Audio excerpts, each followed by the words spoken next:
So my presentation will be on quantum machine learning for Earth observation, and as Gemini said, this topic is a very cutting-edge topic. We were together, me and Alessandro. Alessandro was in that time a PhD student, and we were hosting some students from the MIT, the Massachusetts Institute of Technology. One of them was, taking I think it was her master or bachelor, I don't remember, and she was quite an expert on quantum computing. So at that moment, we started with this idea, and we started we started wondering if quantum machine learning could be applied to remote sensing. And really in 2019, this was one of the first ideas coming in our field of geoscience and remote sensing. Okay, let's start. So quantum machine learning for Earth observation is the topic. And I have a lot of collaborators, students, and PhD students, but our core working group on quantum is made by myself, Professor Paolo Gamba from University of Pavia, Francesco Mauro, that you know, is one of my PhD students, and Alessandro Sebastianelli, who will take the second part of this presentation. Coming back to the topic of today, we need to understand how we can move from the classical to the quantum computing scenario, moving towards some solutions for remote sensing and the Earth observation. So the summary is made by motivation, limitations of classical computing, quantum computing advantages, quantum machine learning for Earth observation, some methods, use cases, and conclusions with some references. The main motivation about this idea, and the reason why many researchers now are moving from classical to quantum computers or even applications, is related to the fact that the Earth observation is at its full speed. We have a lot of new satellites, and this means a lot of data that are downstreamed towards the ground stations and then collected in the databases. I think that all of you use these satellite data, whatever they are, but as you know, they need memory, space, to be recorded, memorized, and also a lot of processing. And what happens is that even the supercomputers right now have some limitations because they represent a solution, but they are not able to handle this huge amount of data. So what happens is that the classical computers, the classical designs, have reached a very high level of miniaturizations, but this is also one of the critical points, since at the atomic scale, the matter does not obey to classical physics, but to the rules of quantum. So all these reasons can make us think that classical computers were not enough to find a solution to process a huge amount of data. The quantum computing is a type of computation whose operations harness the laws of quantum mechanics to solve problems too complex for classical computers. The quantum technologies could not only further reduce the component size, but also allow the development of a new algorithm based on quantum concepts. What we are facing, just to spend some words, is a kind of race, a kind of, let's say, a peaceful war, a peaceful battle, because many big entities, United States, Japan, European Union, China, are moving to create, to build the biggest quantum computer. The quantum computer has been realized, so there are many countries that have quantum computers, but they claim, I have the quantum computer with this number of qubits, and another country say, no, I have the quantum computer with a higher number of qubits. So they are fighting who is able to build the quantum computer with the highest number of qubits. But what we want is a kind of a quantum computer, like our personal computer, something that can stay on our desk. And in this sense, we are quite far away, to reach this goal. These are other companies, in this competition, and you can recognize the famous one, like Google, IBM, and Microsoft, and other ones. And this, is an even bigger collections of other companies that are trying to stay in this competition. The quantum machine learning framework, if we give a look to, a simple, a basic framework, is composed of these three blocks, let's say. So we have the input data, we need an encoding, the process, and then we need, after the processing of the data, the measurements of the output of the processing block. This obviously is very basic, but then, behind each of these blocks, there are many operations, and as I said before, quantum mechanics and the physics on which the quantum is based is behind each of them. So why quantum machine learning for Earth observation? Since quantum computing has the potential to improve performance, decrease computational cost, solve previously intractable problems in Earth observation. Our research, what I did and what we do with our group, focuses on investigating and evaluating suitable quantum machine learning approaches that can address current Earth observation challenges. So it's, it's a collaboration between what we try to do using the satellite data. We collaborated a lot with the European Space Agency, like Gemini said before. Alessandro was a research fellow for many years until a few weeks ago, and now is is moving to another job. But our collaboration is always in progress with this. And so we have all these, this circle of quantum image processing as developed Earth observation missions, and the potential to unlock quantum machine learning algorithms for Earth observation. When we talk about quantum computing, and especially when I will go through quantum machine learning for Earth observation, there are some basic keywords that we need to learn, let's say. And the basic keywords are these three. The qubit is the basic unit of quantum computing. So when we are talking about classical computers, everybody knows that we use the bits. A bit can assume a value of 0 or 1. The qubit is the same in this sense.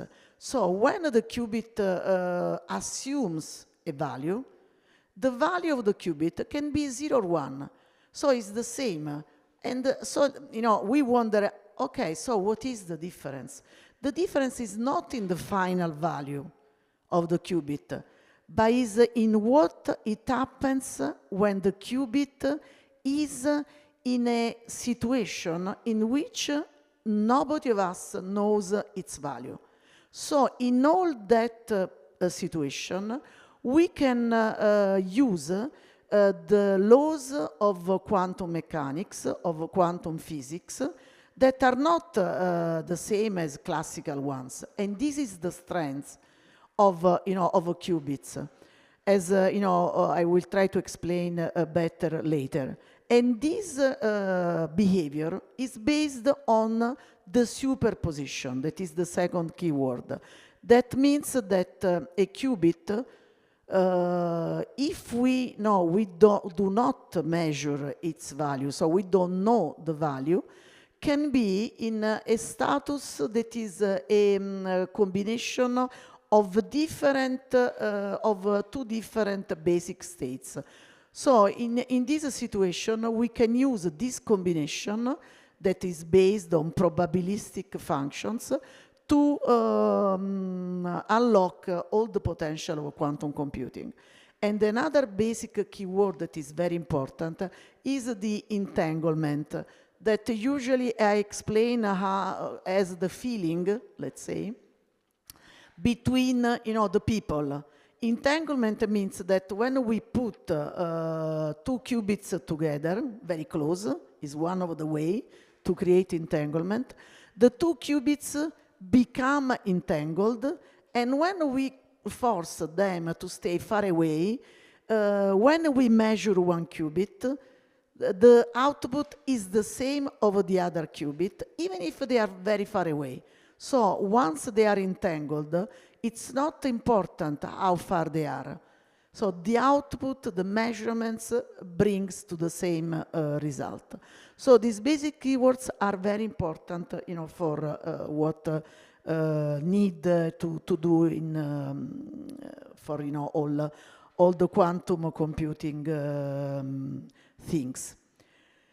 So coming back to quantum versus classical computing, I said superposition. One qubit can be in this superposition of two status, 0 and 1.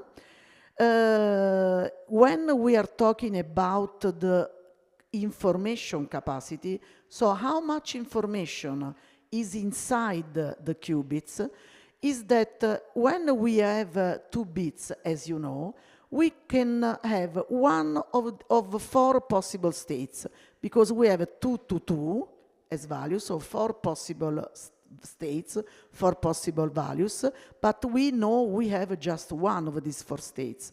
Instead, with the quantum, the superposition makes possible that with the 2 qubits, we have 4 states simultaneously. And when we have 3 qubits, we have 2 to 3, 8 states simultaneously, while the classical bits can have one of the 8 states. If we increase the number of bits, with the qubits we have 2 to L states simultaneously, and this is the information capacity inside the qubits, while the classical bits can contain one of the 2 to L states. So this is the thing to remember when we are dealing with bits and when we are dealing with the qubits. And another important aspect is related to the computational power, because the quantum can operate on these 2 to L states in one operation. And this is the power, the huge strength of quantum computing. While the classical computers needs 2 to L operation to obtain the same results. So you can understand the difference in processing, but also in time. And this has made the quantum computers and quantum computing, something exceptional, outstanding for processing. If we think again to quantum computing, with only 500 qubits, that means 2 to 500 states, a quantum computer could represent numbers larger than the number of atoms in the known universe. And the 2 to 500 operations to perform the same calculation on a classical computer would take an incredibly huge amount of time. So as the number of qubits increases, the performance gain over classical computers grows hugely, exponentially, due to what is also called the quantum parallelism. One of the elements, because the keywords are, are like to express, to describe the quantum computing, but there are also hardware aspects, so physical aspects. When we are not in a classical computer, but we are moving to a quantum computer, there are quantum computing chips. And these quantum computing chips contain inside the qubits. So more qubits a quantum computing chip is inside, and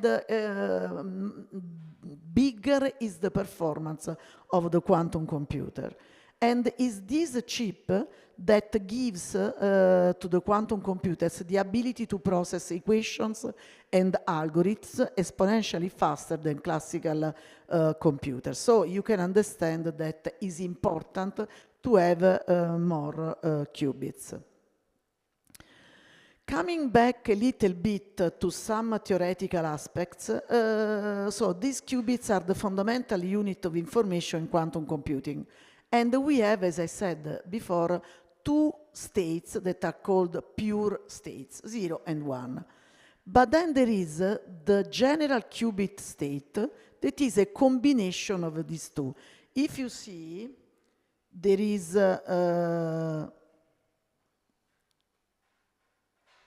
this formula, okay, that expresses the combination.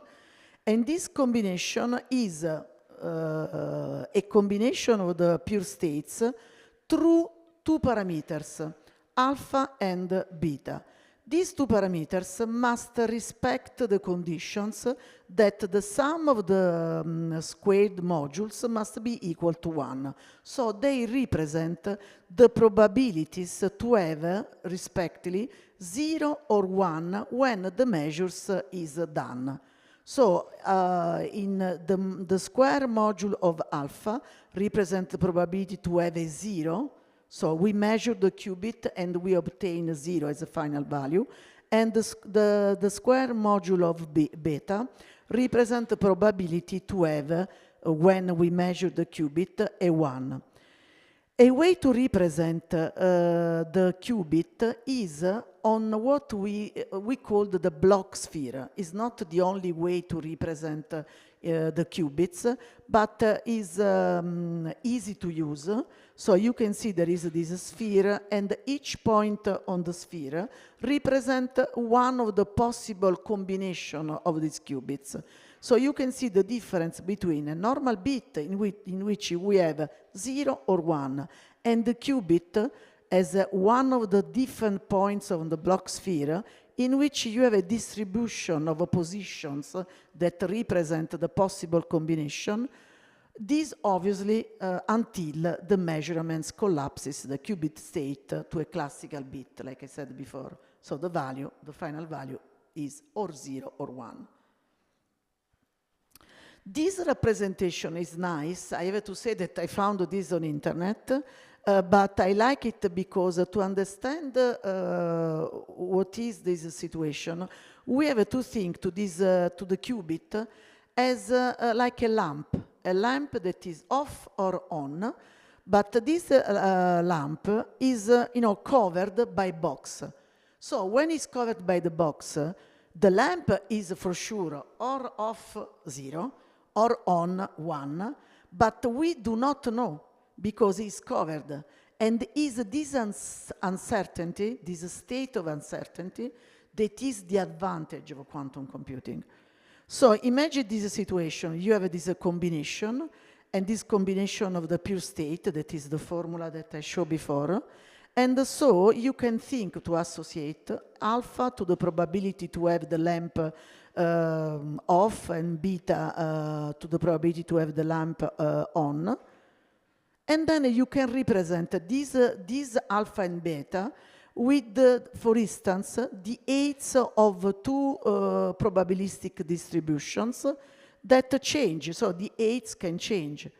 This representation is nice because when, at least I like it a lot, because instead of taking one qubit, you take another qubit, so you have two qubits, you can imagine to have four, let's say, 4 yields, no, of contemporarily.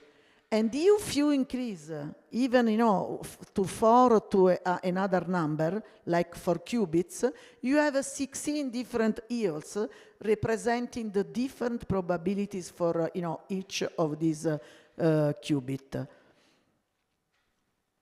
Okay, just, to show this, nice representation. Coming back to the qubit, we know that the classical ones work with the logical gates like OR, AND, NOR, etc.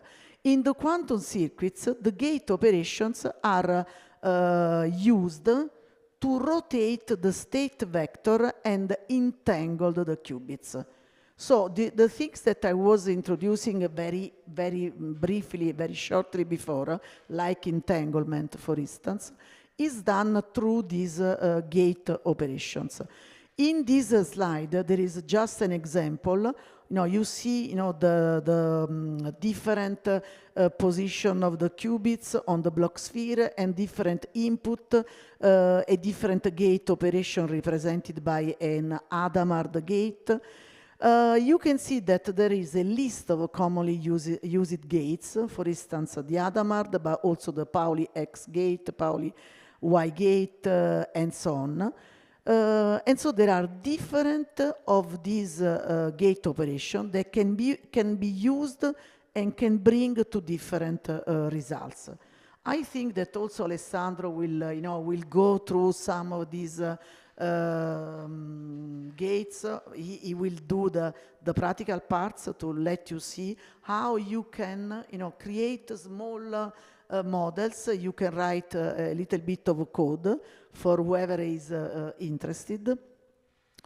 This other slide represents the evolution of a single qubit state vector on the block sphere under various rotation gates. On the left, there is a single rotation around the one axis. On the center, there is a combination of a rotation around the y-axis, followed by rotation around the zeta-axis. And on the right is the same with the presence of the coherence. One of the problems of quantum computing is related to noise and the coherence that represent challenges for the quantum computing and quantum computers. So in these other slides, I will go fast just to let you see that these are examples of gates. So we can choose different types of gates. For instance, the no entanglement circuits. So we decide not to entangle the qubits, or the Bellman circuits, or the real amplitude circuits. So there are different of these, circuit, and these are the three mentioned in the slide before. And each of them make some specific operations, bringing the input to be encoded first, and then to be entangled or not. It depends if the circuit does this or not. So there is the rotation gate related to the no entanglement circuit. There are other components like the CNOT gate in the Bellman circuits here. I'm not gonna go through this explanation because I think that they are, for a lesson open to all of you, it would be too much complex, in my opinion. So you see here that the CNOT gate with the Bell state create what is called the Bellman circuit. And the last one is the real amplitude circuits, in which the values are encoded in the amplitude of the qubits. So these different circuits are a choice. when we want, to work with the qubits and with the circuits, we have to decide which one is the best solution for what we want to do, so for our application. Coming back to the quantum computing in general, what we did was to focus our research not on quantum computing in general, because it's a very wide research field, but on quantum machine learning, because it's a research that tries to explore the interplay of ideas from quantum computing and machine learning. In this case, the quantum machine learning extends the pool of hardware for machine learning by an entirely new type of a computing device, the quantum computer. Information processing with quantum computers relies on substantially different laws of physics known as quantum theory. In the modern viewpoint, quantum computers can be used and trained like neural networks, and we can systematically adapt the physical control parameters to solve different problems. And the quantum circuits are differentiable, and the quantum computer itself can compute the change in control parameters needed to become better at a given task. Trainable quantum circuits can be leveraged in other fields, so not just in remote sensing, obviously, but quantum chemistry, quantum optimization, even in the medicine fields is becoming something very, very important, because imagine how a huge amount of data also in that case.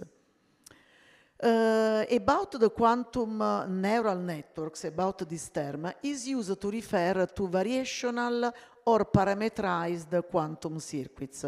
While mathematically rather different from the inner workings of neural networks, the analogy highlights the modular nature of quantum gates in a circuit, as well as the wide use of tricks from training neural networks using the optimization of quantum algorithms.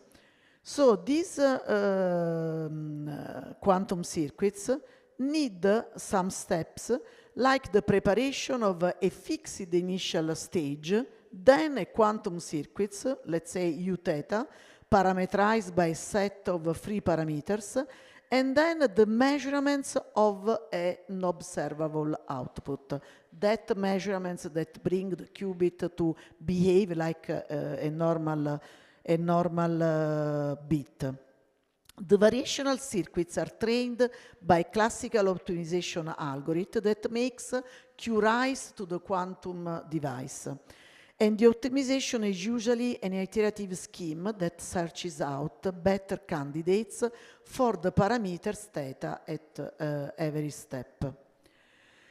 One of the neural networks that we have used the most in our research is not a fully quantum neural networks, but what we did and we decided to do was to work on these hybrid quantum classical neural networks.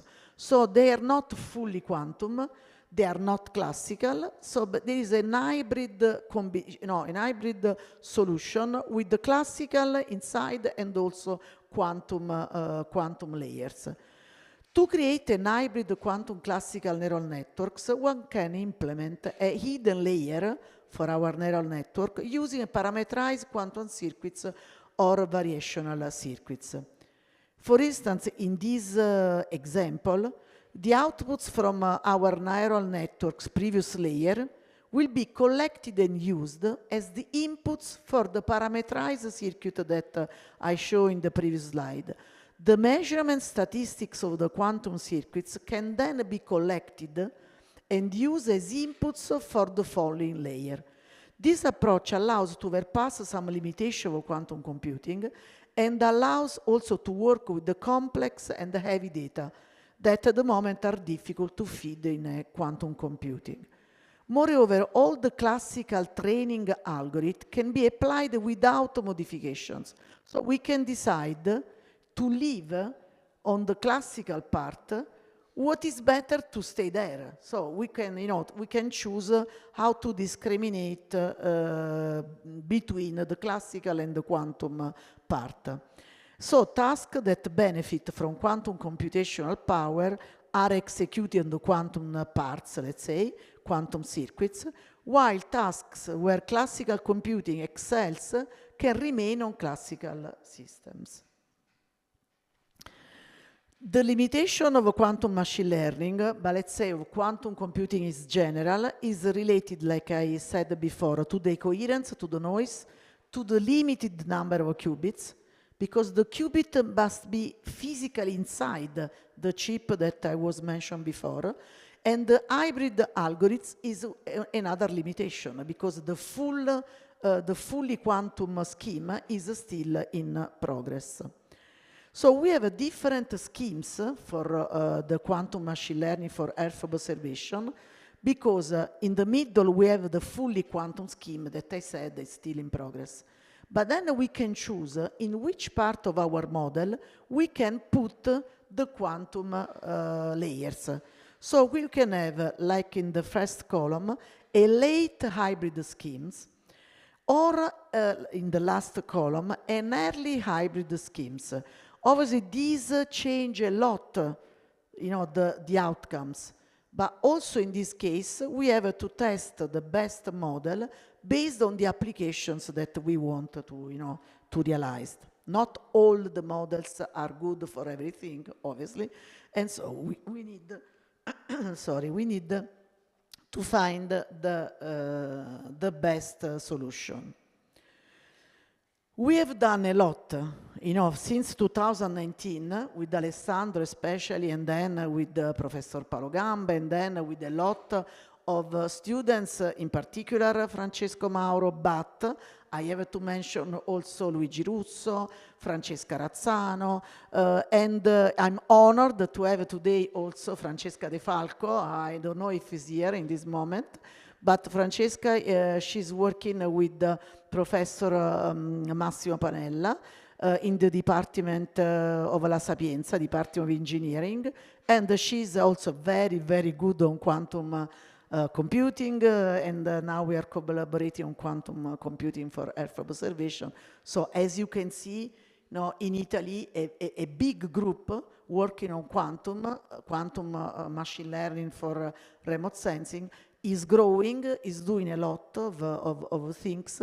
We had also published one of the first articles on TIGARS, our very beloved, super loved journal, but very tough to publish there, and it was on quantum, so we were very proud about this.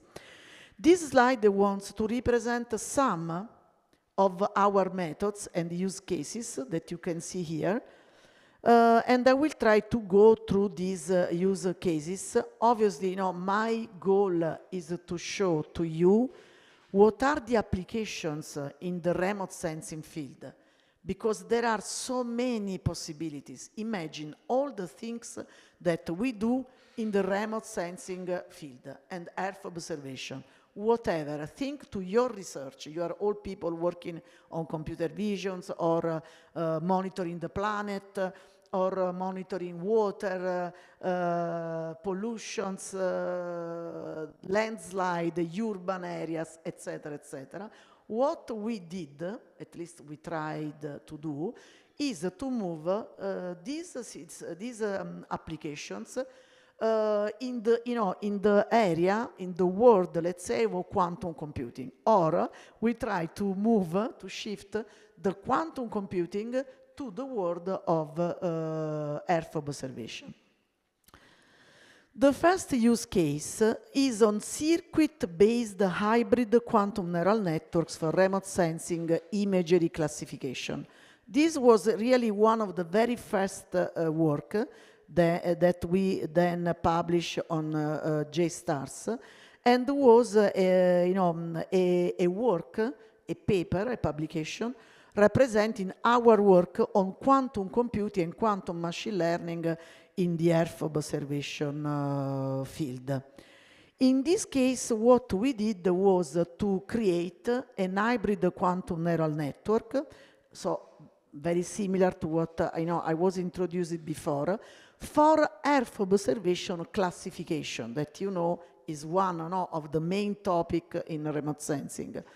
So what we did was to do first a work in which we proposed a proof of concept for a late hybrid quantum neural network applied to Earth observation land use land cover binary classification. So in that case, we had just a few qubits and one circuit layer.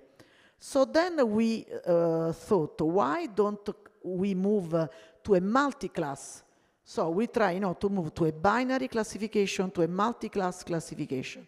In our second work, we improved the first solution to perform this multi-class classification, proving that the real amplitude circuit, so you remember before I just listed 3 of the possible circuit that we can choose, and we demonstrated that the real amplitude circuit was the best solution in this case because he was exploiting the quantum entanglement. He had also some other advantages, and for these reasons, he achieved the best classification scores. Starting from these results, we explore solutions with more layers, more qubits, but also different kinds of layers, such as quantum convolution operations, but this came later. If you see on the right, there is the scheme of the model of this hybrid quantum neural network for Earth observation classification. And if you see the quantum part is in the final layers of the model. As I said, this is a late hybrid QNN. In this case, we use the AeroSat, that is a very well-known data set for land use and land cover classification with Sentinel-2 data. We use these 27,000 labeled images. This is the scheme. And what was realized was these convolutional neural networks inside the model to move from the different patches of the images inside the classical layers first, where the convolution were realized, and then the outputs of the convolutional layers were taken and they became the inputs of the quantum part. If you see, there is this scheme in which the variational parameterized quantum circuits is used, as I said before, and the rotation angles for each gate are specified by the components of a classical input vector. What happens usually is that we need to embed the data, the pixel values of the images inside the quantum part. And we need to decide if this is done, for instance, in the phase of the qubits, in the amplitude of the qubits. In this case, what we did was to choose this solution. The outputs from the neural network's previous layer have been collected and used as the inputs for the parameterized circuit. And in the end, the measurement statistics of the quantum circuits are then collected and used as inputs for the following hidden layer. These are some confusion matrix in which you can see the difference among the 3 circuits, the no entanglement, the Bellman, and the real amplitude. And what we could demonstrate was that the real amplitude circuit was outperforming the other 2. So was, reaching better results. So in this case, here is very, there are a lot of numbers, so I prefer, to skip this.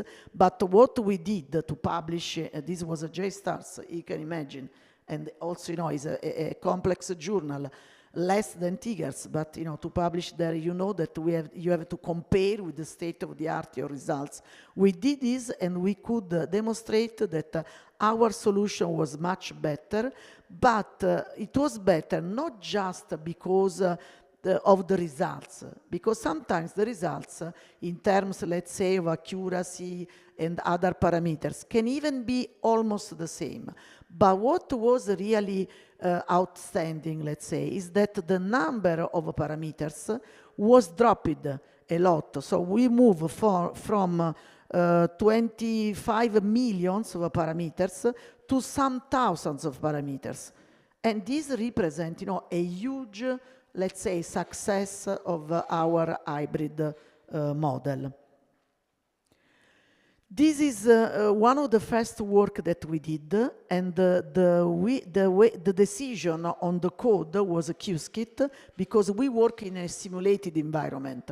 As Alessandro will explain later, there are languages in which you decide to write your code and to simulate what what are these models.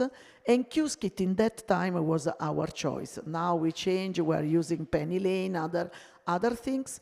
And these are, is in a simulation environment offered by IBM. And so Alessandro will explain to you how to do with these or with Penny Lane. In this other slide, I don't know if, okay, it's very light, but the color is, you can read, but you will receive all these slides. You can see that there are a GitHub page of Alessandro, in which you can find some example of hybrid quantum models and also some tutorials.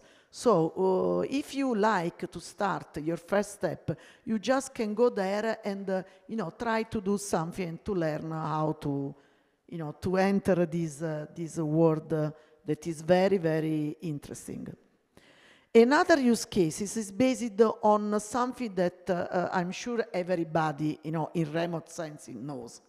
When we do with the optical data and SAR data, all of us, we say, SAR data is much better because they do not suffer the presence of clouds.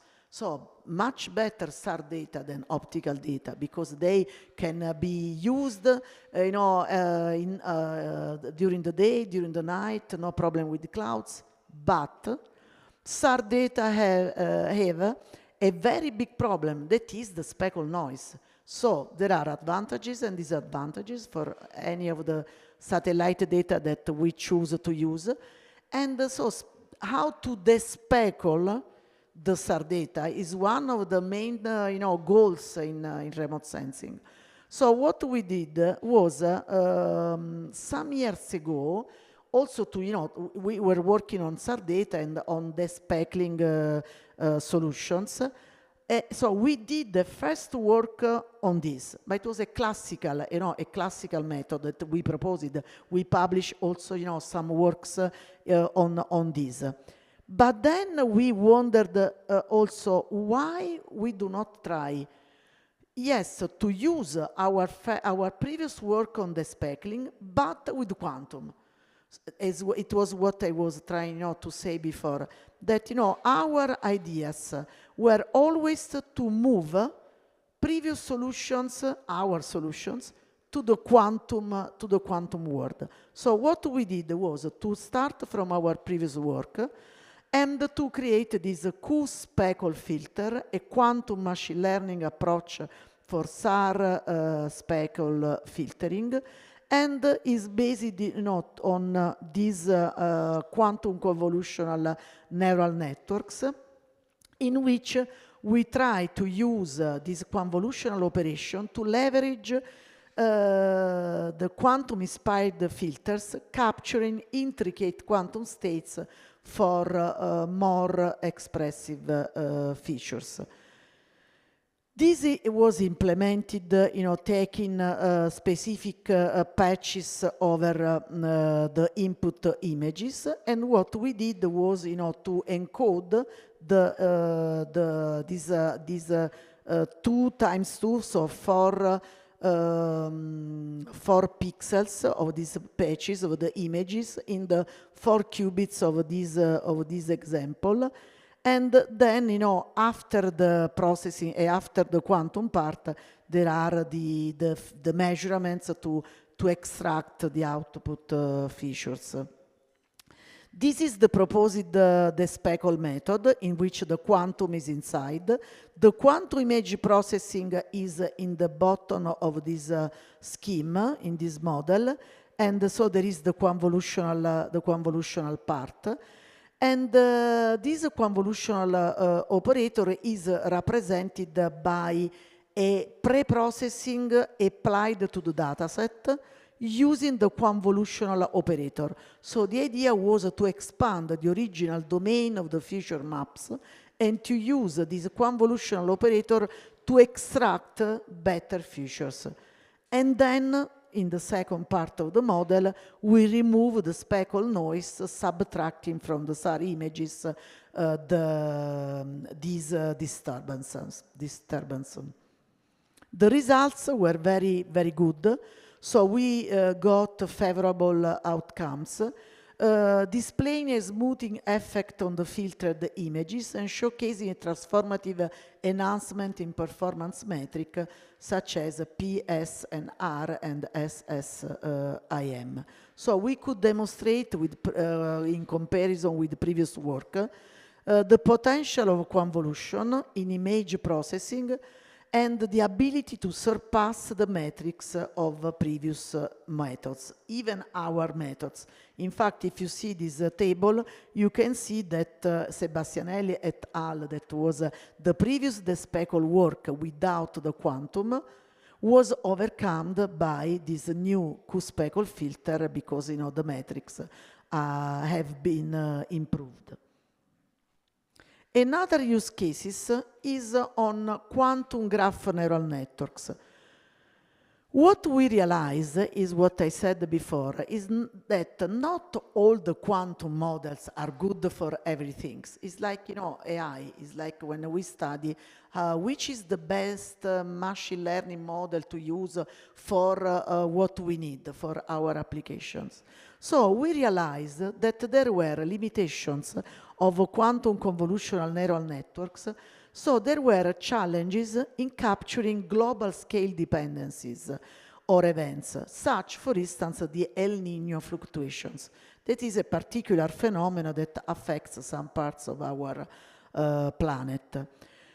So what we realize is that hybrid quantum graph convolutional neural networks that are a particular type of quantum networks were much better in predicting these complex phenomena like the El Niño fluctuation with respect to the previous quantum networks that I introduced.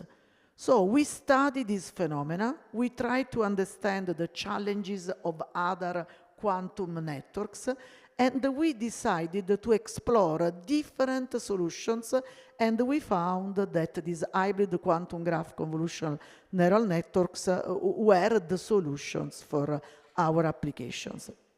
This is just one slide to show, to let you see what is this El Niño phenomena. We know is related to an abnormal warming of the central and eastern tropical Pacific Ocean. And there is this Niño index used to measure the impact of this phenomenon. So in the end, we proposed this solution. We published this work, a hybrid multi-layer perceptor quantum approach in graph convolutional neural networks for oceanic Niño index prediction. And this model was based on a particular data set. So we use some data set for the train and the other data set for the test. And also we applied a kind of augmentation to have an extended amount of data.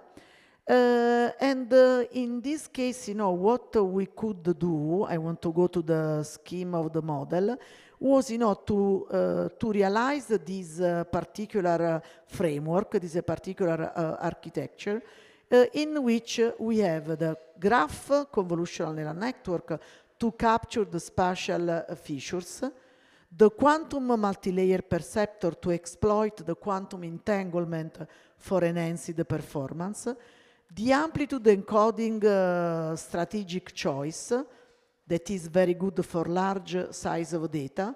And as tested circuits, we use the basic and strongly entangled and random circuits.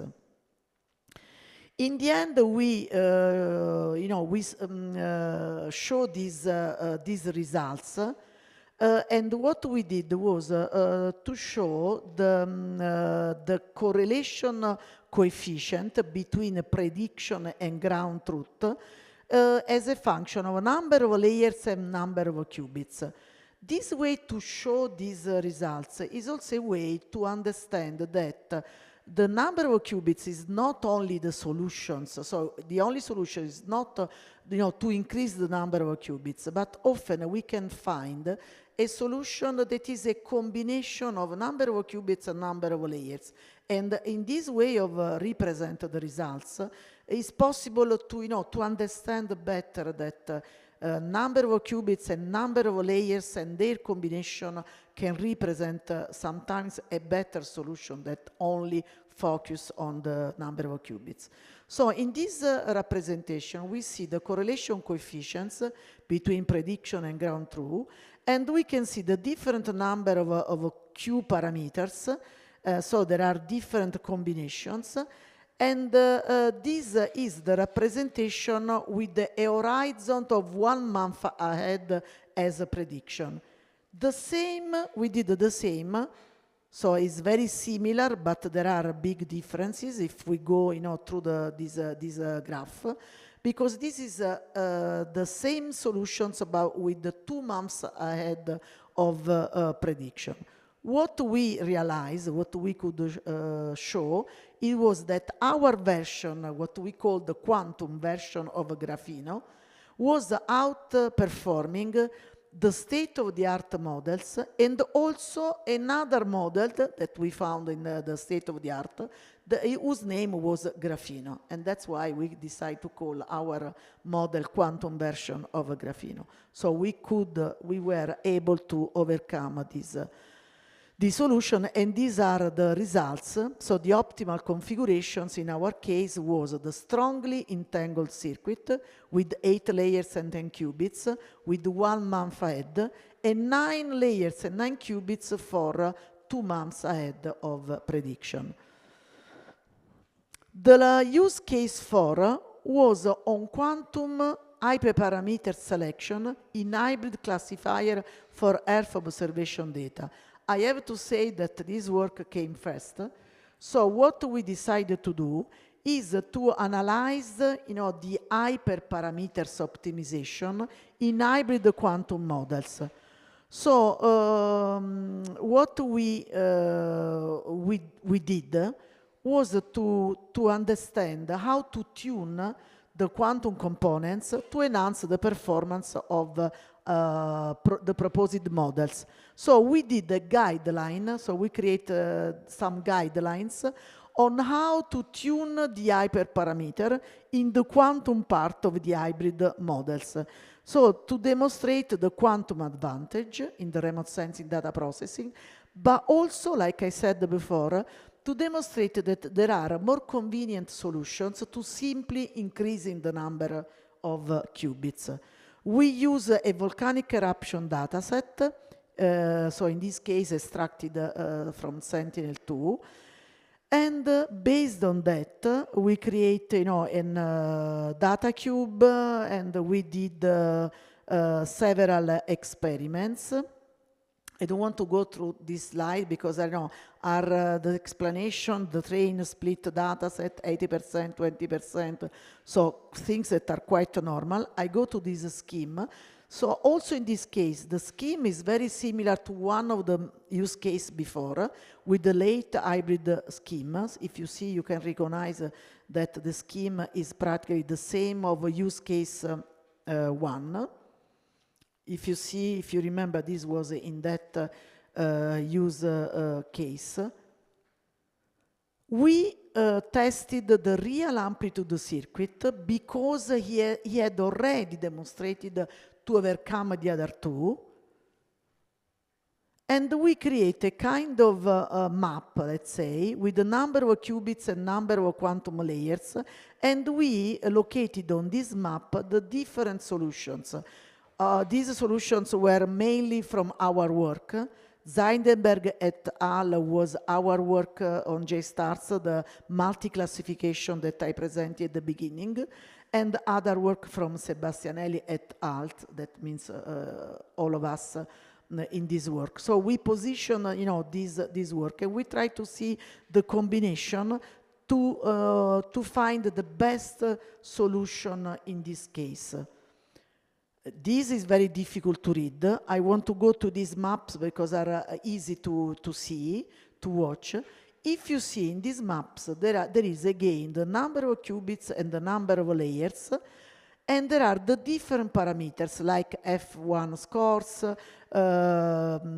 training epochs, that we are used to know and to evaluate. But in this way, you can see these metrics, like for instance, the F1 score, represented in terms not only of number of qubits, but also number of layers. And again, this is a good way to understand how the same high value of F1 score can be reached with the particular combination of number of qubits and number of layers, in which you try to have the lowest number of qubits with a specific number of layers in such a way that the F1 score is very high in any case, and the same for the other parameters. So this was our idea, our goals, and we were able to effectively to demonstrate this.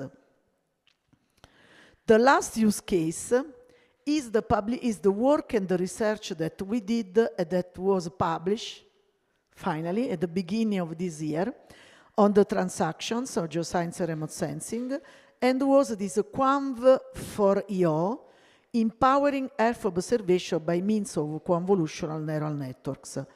This QANV for EO introduces a convolutional approach to pre-process multidimensional Earth observation data.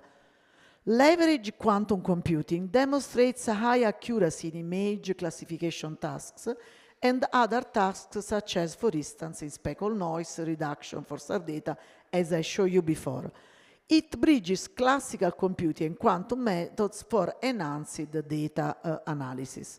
So what we did was to use again the quantum convolutional neural networks to demonstrate that is a groundbreaking advancement in deep learning, merging principle of quantum computing inside the convolutional neural networks, and that at the core of these quantum convolutional neural networks lie the convolutional operations that leverage the quantum-inspired filters, capturing intricate quantum states for more expressive features. The implementation methods include the quantum circuits, gates, and other quantum-inspired techniques. This QANV4EO, this is an example, and these images are very similar to some that I showed before. There is the kernel of 2 times 2 qubits shown on the top, and then there is the convolutional part. And what we did was, to encode the input images in the quantum part, and after the processing, the features are extracted with the quantum kernel, both on Sentinel-1 and on Sentinel-2 images shown in the bottom of this slide. The key points are, of this method, encoding the image patches into quantum states, using, in this case, angle encoding, applying the convolutional operations with the quantum circuits, to use what is called the lazy training regime for future extraction without training the quantum layers. So the parameters are frozen and, there is no the updated of the training part. And then parallelization techniques are used to reduce processing times. I am in the end of my presentations. I hope that something was clear. It's, let's say, a complex topic, and it's always difficult, in my opinion, to transfer the basic information in a very short time. But what is my objective is to increase the curiosity about this research field. So the line of research has introduced a diverse portfolio of hybrid quantum algorithms to tackle some of the most pressing challenges in geospatial data analysis.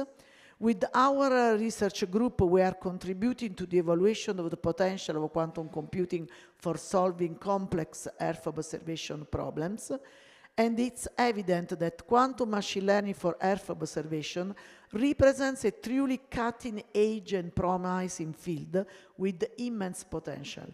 I have to say that even now, we started in 2019. In 2019, there were just two works in all the world on quantum machine learning in remote sensing. Now this number of papers are increasing, so there was like, a very huge increase with respect to the past, but even now there is a limited number of research papers in this area. So underscoring the opportunity and the need for further exploration. There are limitations. The simulations were not run on real quantum hardware, like I said. Sometimes we did this because we are in contact with some colleagues of the Jülich Center in Germany. They have the quantum quantum machines available. The same in Santiago of Compostela, where some colleagues have this computer center with the quantum computer available. So if you want, you can you apply to use this machine. Even IBM, if you want, you ask to IBM to use the true quantum hardware.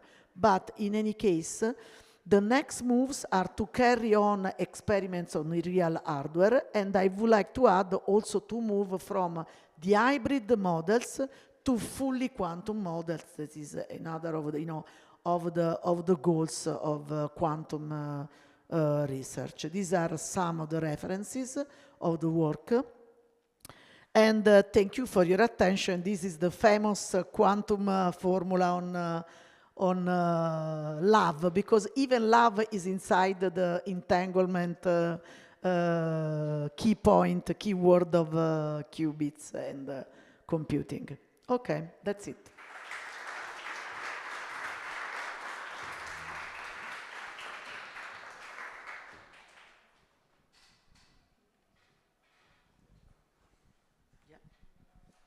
Okay, thank you for your interesting presentation. We have time for questions. We have 10-15 minutes, so any question?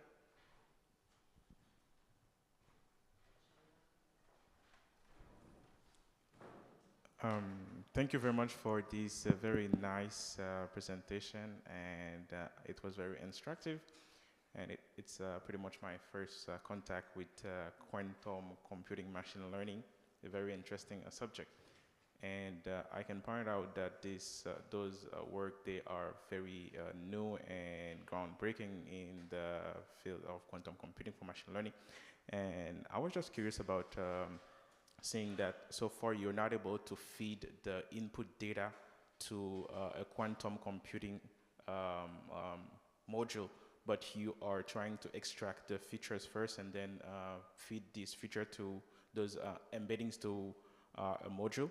And my question is, I know it's complex to feed the input as you presented, but is there any metric that you use to compare this module, which at the end will have some embedding which you are going to use for a classical ML? Do you have some metric to compare what is learned from a quantum module versus a classical module? I don't know if you have done such research. I don't know, is there any benefit in doing such thing in terms of overall accuracy from a fully neural network, classical neural network versus an hybrid one? That's my question. Thank you. Thank you for the questions. Your questions is specific, but my answer will be a little bit more general. So, when you look for the quantum solutions, and like in our case, we wanted to explore if quantum models could, benefit the Earth observation world. So what we did was to try different things. Like I said before, real amplitude circuits, no entanglement circuits. So even in the quantum parts, we compared the different possible solutions. Even in the first part, when you choose early, do you remember there were different schemes, early stage or late stage? These are also different possible solutions. You can decide to go with a late quantum, hybrid solutions, or an early quantum hybrid solutions. These are all things to compare. So we do not know when we start for a specific application if one solution is the best one or if another one is better than. So we really explore, like I explained for the El Niño phenomena, we realized that what we did before didn't work so well. So we try to understand. And sometimes you need to study, let's say, better the phenomena that you want to solve, because classical solutions were the solutions until now. And we had also some barriers, let's say, from our colleagues, because some colleagues says, no, classical works much better. Why you are thinking that quantum can, help, can support? So it's very complex because you need to see what, we need to see what we are doing. We need to understand in which part there can be, if there is a benefit, and then you go inside and you explore if it's in the first part, if it's to extract the features. You are talking about the pre-processing of data. This is one of the possibilities, but it's not the only solutions. One of the use cases that I represented, the last one, was the case in which we use quantum computing to pre-processing the data and to extract the features. And this was one of the possible applications. Not easy, I have to say, but it's very, very interesting. We like a lot. Okay, any other question?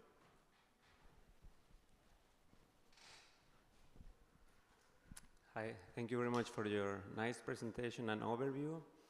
I'm just wondering myself, how much work would it be to translate our current deep learning methods in a future once the quantum computers are ready? How much would it be to translate our methods into the quantum computing world? How much? What do you mean? If we are ready to automatically transfer, let's say, a specific convolutional neural network to the quantum convolutional neural network? Exactly. How much work would it be to put our methods into the quantum computing world? It's not so complex, because when you start, I hope that Alessandro will explain you the practical part. When you understand some aspects of the quantum part, let's say, so how to write the circuits, how to simulate this, and then you realize that it's not so difficult. So you can choose a specific model that you are expert, let's say, I don't know, whatever, and then you decide to say, okay, let's take the UNet and let's do a quantum UNet, a hybrid quantum UNet, for the same application, and you see if it works or not. Sometimes, as I said, maybe the metrics, the results are almost the same, so it seems to you that the advantage is not there. Instead, there is, because you have a huge decrease in number of parameters. So if you look at the problem, like the complex problem, you find that the quantum, but it depends on which kind of quantum model, is a better solution. But you have to understand how to measure, how to evaluate the model. But it's not difficult to move from classical AI-based models to the quantum part, when you have learned at least, a certain basic concepts of quantum that go beyond my presentation.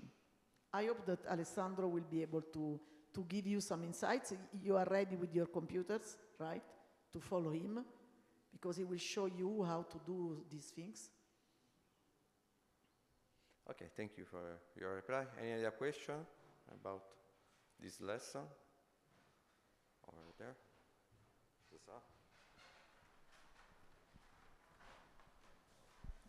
Thank you so much for the presentation. I have maybe basic questions about this integration that you mentioned about this classic computation and quantum computation. So how these quantum elements integrate in this von Neumann model that modern computers, usually use for the cycles. Yeah, maybe I'm confusing a bit, but when you make a process, you just usually follow this von Neumann model to get the registers out. So how these computing models integrate with this, with this system? How the hardware includes the quantum part and the classical part, you mean? Is this the question? Yeah. Okay, I mean, this is very specific, so I don't know if my answer is correct or not. But that these quantum computers, when we talk to our colleagues, they told us that if we wanted to prove to test, let's say, these hybrid models, they were ready to do this. They didn't explain to us how, they could realize this. So I imagine that if we have the model ready, not written in the simulated language, because if you want to go on the real computer or on the real quantum computer, you need to be ready with the specific language. So it's not Qiskit. You have to, to prepare your model in the language ready for the quantum computer. So when you have everything ready, I think is that their task is to help you to, to handle how to interface with the quantum computers. Because I think that they handle in a different way the classical part and the quantum part. Unless we move to a fully quantum framework that is not ready, or at least is not something that we are working on it, but we are not ready. So I don't know exactly the answer to your questions. I think something that is really inside the hardware. Okay, any other question? Another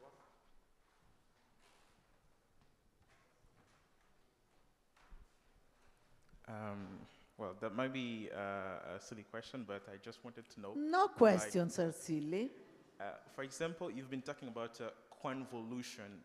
It's like you're converting like the classical convolution operation, and then you're trying to have like the quantum computing version, like toward this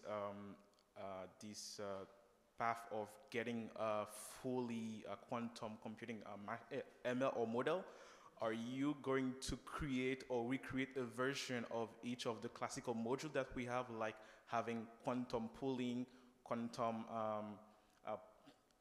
etc. stuff, or you will have like some specific module which is more quantum computer adapted, which doesn't exist in the classical machine learning?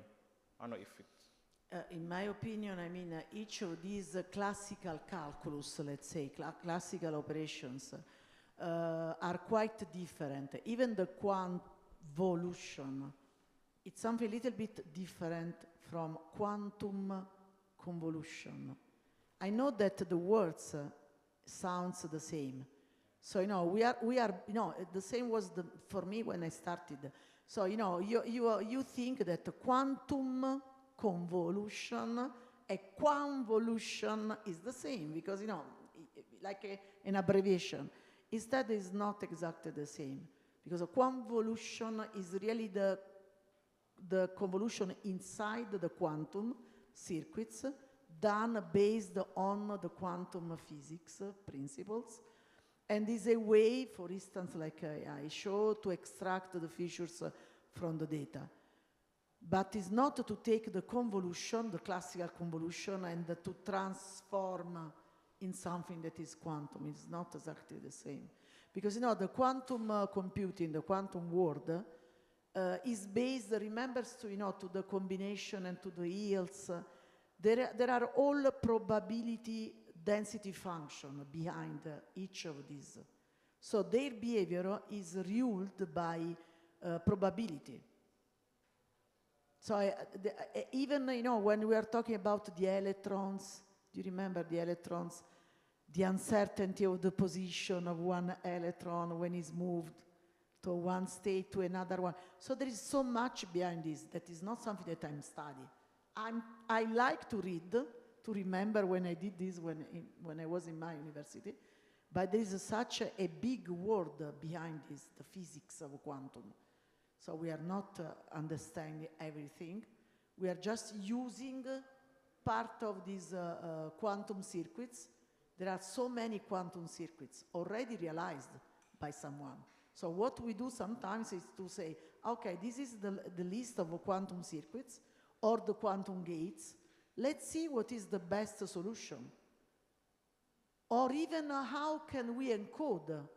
It's better to encode the data, the pixels of the images, in the phase of the qubits, in the amplitude of the qubits, or what? So, we can decide on these choices, but we do not go inside the physics of quantum. I mean, at least I wouldn't be able to do this. It's not, my field. Okay. Any other question? Another one. I like your questions. Yeah, you mentioned that, or you have been doing interesting work in quantum computing at this university, and you also mentioned that a group in Spain is also doing things. My question is, what are the plans for Europe in order to apply quantum computing in science in general? Do Europe has a strategy to do that? And does Europe have the resources? Do you know about that? If you remember the first slides, there is a kind of competition between the United States, Europe, China, Japan. So it's something very political behind this.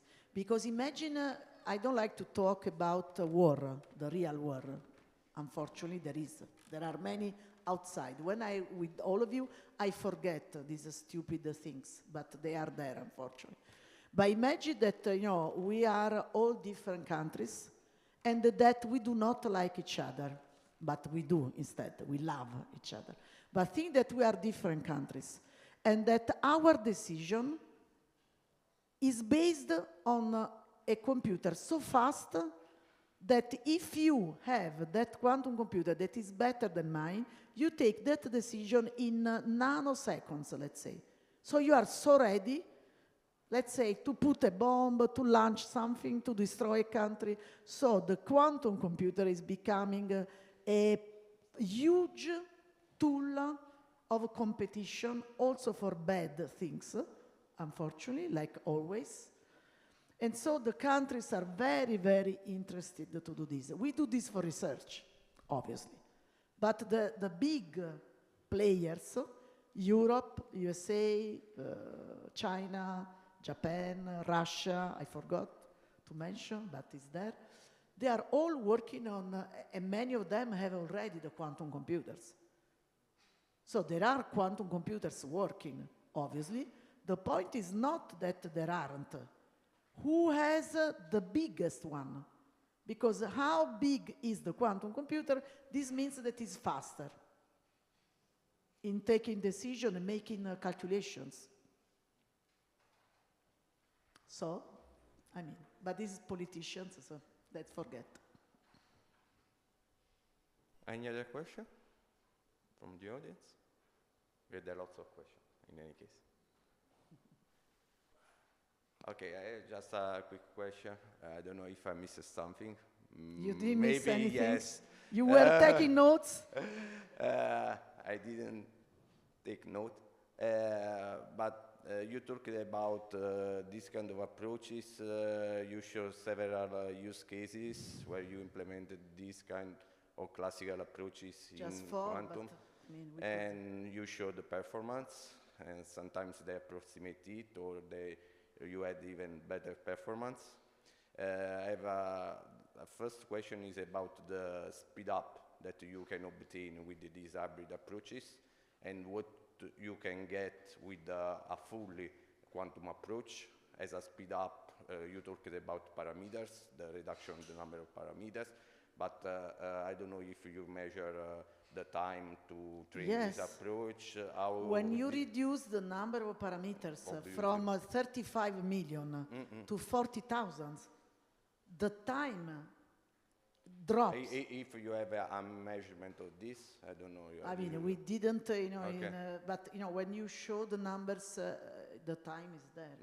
Because, when you have all these parameters to update. You have a measurement of the speed up that you can obtain between a classical approach to a hybrid approach or a fully quantum approach. We didn't do the fully, I said this before. We didn't do the fully, but we left. If you read it in the literature or something, you have no idea based on time, I think that we wrote this also in the articles because they want to know sometimes, so we put some times, but the decrease is huge in terms of time because it's related to the number of parameters that you need to update. So when you have, this updating... As a measure of 100 I remember 200. that with Alessandro and Francesco we did some works and we moved from, let's say, 5 days to 4 hours. Wow. Something like that. Yeah, no, but it's unbelievable. But the point is also another things, that you don't choose the fully quantum because until now there are some classical parts that are more advantageous. So you don't change everything. You leave the classical part where it works better because there are no reasons, to change everything. But the reduction in times is enormous. Very, very big. Yeah. Imagine so for even more important things because, like I said, we do research. Yeah. We think about the SAR images and the speckle. This is incredible because you can get more or less the same performance or even better as you show in the presentation, but you can reduce a lot the time for training, the number of parameters, flops, and the rest. So another quick question is about it's more from a practical point of view. How hard is to tuning the hyperparameters of these approaches? These quantum approaches. It's really complicated to tune the hyperparameters with respect to a classical computer vision-based approach. Absolutely no. More or less it's the same. No, it's the same because you have to change the combination and to see what is working better. So no. So the system is not so sensitive to some parameter, the change of some parameter with respect to classical approach. I couldn't show the tables because it's very small, the numbers, but there are combinations that are very close.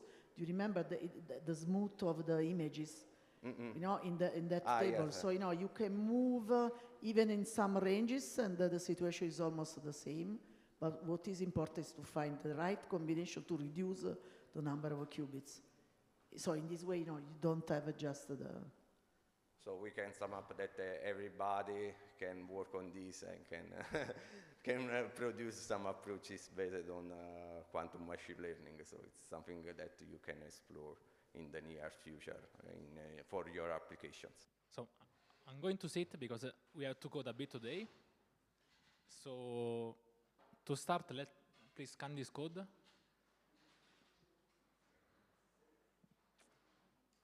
Okay.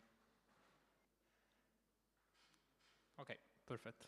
Alessandro, to take some pictures of you, we need in the back, not the QR code. Yeah. So you should have landed in this page. if you scroll down a bit, maybe it's easier if you copy the link on your laptop because we're going to code a bit. So copy this link in your browser. And once you have done this, you can click here on this link, tutorial on hybrid quantum classifier. I'll wait here for a while. All good? Have you landed there? Okay, good. So before we start, there are also Francesco and Francesca there, and you can ask them if something is not working throughout the tutorial. Okay, so we are going to have a look at this tutorial that is more or less representing the paper that Professor Ullo presented before, so the one on hybrid classification using quantum neural networks. To start, let's click on this button here, open in Colab. And by the way, we are going to have a look to the penny lane implementation. So Professor Ullo was presenting before two main libraries used in quantum computing, quantum machine learning. One is Qiskit, one is penny lane. There are also other libraries, but those two are the most common. And just for reference, on my GitHub page, there is also the other implementation on Qiskit for the ones that are interested in testing also this. Why we are using penny lane? Mostly because it's much higher level than Qiskit, so it's easier to follow for beginners. Qiskit is more close to the hardware itself, mostly IBM hardware. So if you want to maybe easily run this stuff on real quantum hardware, it's better if you approach the other tutorial. But today we are going to simulate it, also penny lane is fine. So before you run everything, click on runtime here, then change runtime type. You select T4 GPU. You should have more options, but T4 GPU is the one that we are going to use. Be sure that the runtime version is on latest recommended, and then click on save. Okay. So a bit of introduction. The paper was discussing about land cover, land use classification using hybrid neural networks. And we are going to use, I don't know if I have a picture in the paper, but I have a picture here. We are going to use the Eurosat dataset. So to have more information, click on the link.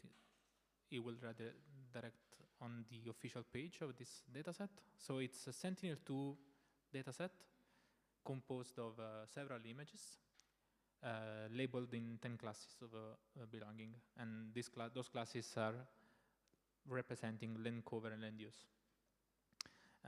Here you have two versions of this dataset. One is RGB, preprocessed dataset, so essentially from the Sentinel-2 product, the authors derived an RGB version, so they just extracted the red, blue, and green bands to create an image that is more or less like this. But there is also the version that contains the full spectral information. Just for reference, you can download it and test it as well. We are going to use the RGB version for simplicity today, just because it's much easier to deal with a small number of bands. But I mean, we are kind of limiting our algorithm because we are using less information. Okay, this is about the dataset. So first things to do is to download it. I prepared the script here, so maybe it's better if I zoom a bit. Okay, so we are going to, first of all, clone the repository where we landed before. So I'll open it again because we need this for read the code. Oops, my bad. Here. So what this part will do is to download this repository inside our Colab environment. Okay, this is a common issue. So you should sign in before running everything. So if you have a Google account, sign in, and then we can run the code. I will copy this on my personal page here.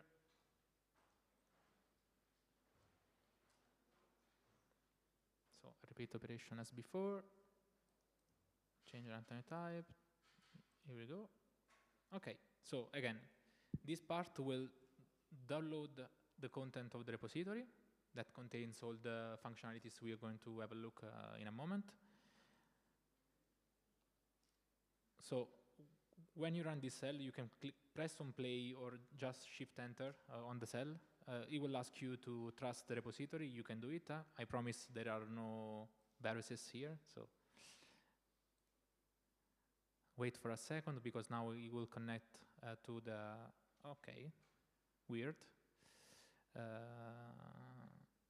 Let me check what happened. Okay. Anyway, if it gives you this error, just rerun the cell. And now if you click on this folder here, you can see that we downloaded the folder with the code. Okay, next step is to download the dataset itself. So I prepared a script to do that. We can have a look quickly to it. It's not super important to the tutorial itself, but maybe just to clarify some aspects. So this bash script will essentially download the dataset from the repository I presented before. It will unzip the folder to the dataset folder and do some operation, essentially move folders around, just because it's easier and clear to have it like this. And then it will launch a small script that essentially split the dataset into two or three portions. One is the training one, and then we have also validation testing. I'm not sure if we have the validation or testing here, but it's easy to implement that part. Okay, so just training and validation for now. And it will do this kind of randomically. So there will be some images for each class belonging to the training dataset and other images to the validation dataset. Okay. Just take it like this. There is nothing to worry about that. So we can directly jump to the next part. So launch this part here. It will do its stuff and it will start downloading the dataset.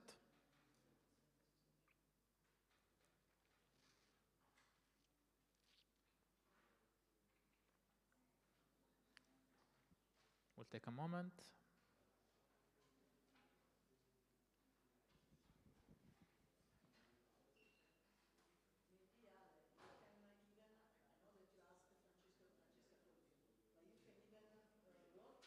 Yeah.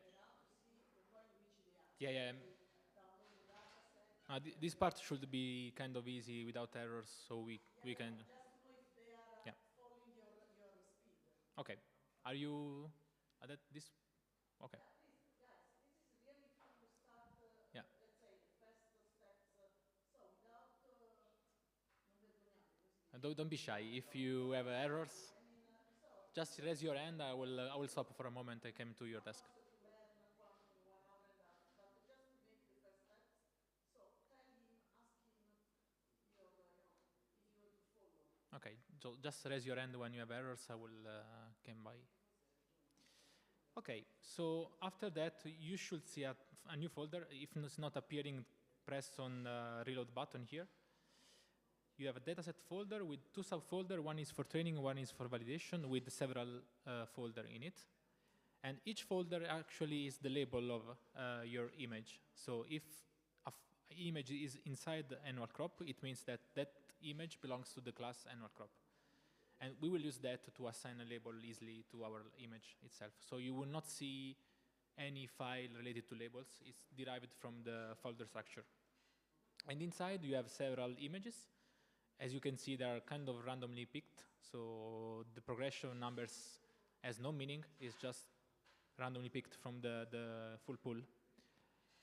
Okay, so this is about downloading the dataset. So if you are okay with this part, we can move on and actually dive into the quantum part, even though we're still missing this important part. So inside the repository, there should be a requirements.txt file that contains, I can open it here, nice. That contains some extra libraries that are needed for Python to work with quantum machine learning. Okay, let's run this command, and I will tell you something more about it. Most probably you will see some errors and some windows popping up. Don't worry, it's kind of normal. I updated this code last night because every couple of weeks we have an update, both in the library for the quantum part, both in Colab, so it's always confusing. You can see it, we got this restart session. That's normal. Just click on restart session and don't run anything else above this error. Just run the next installation command. And I stop here for a moment. I'll tell you what is going on essentially. So we are going to work with a specific version of PennyLane, that is the library for quantum machine learning. And this is mostly because with the new version, they did a big update. So before, PennyLane was interacting with the two common libraries for machine learning. One is TensorFlow, I think you know about it, and PyTorch is the other one. Since the new version, PennyLane is not supporting anymore TensorFlow. So this created a big disruption in another library that we are going to use for the next part. It's easy to solve, but I mean, the tutorial was running fine with this setting, but it should run also with the newer version. But we are not losing anything. I mean, the main functionalities are still there. There is no support about TensorFlow anymore.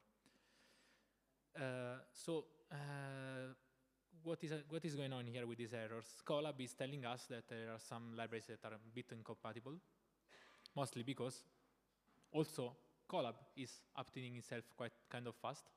So the Python version is not anymore compatible with some libraries, and this is creating a bit of mess. So they have this automatic check that gives you this error.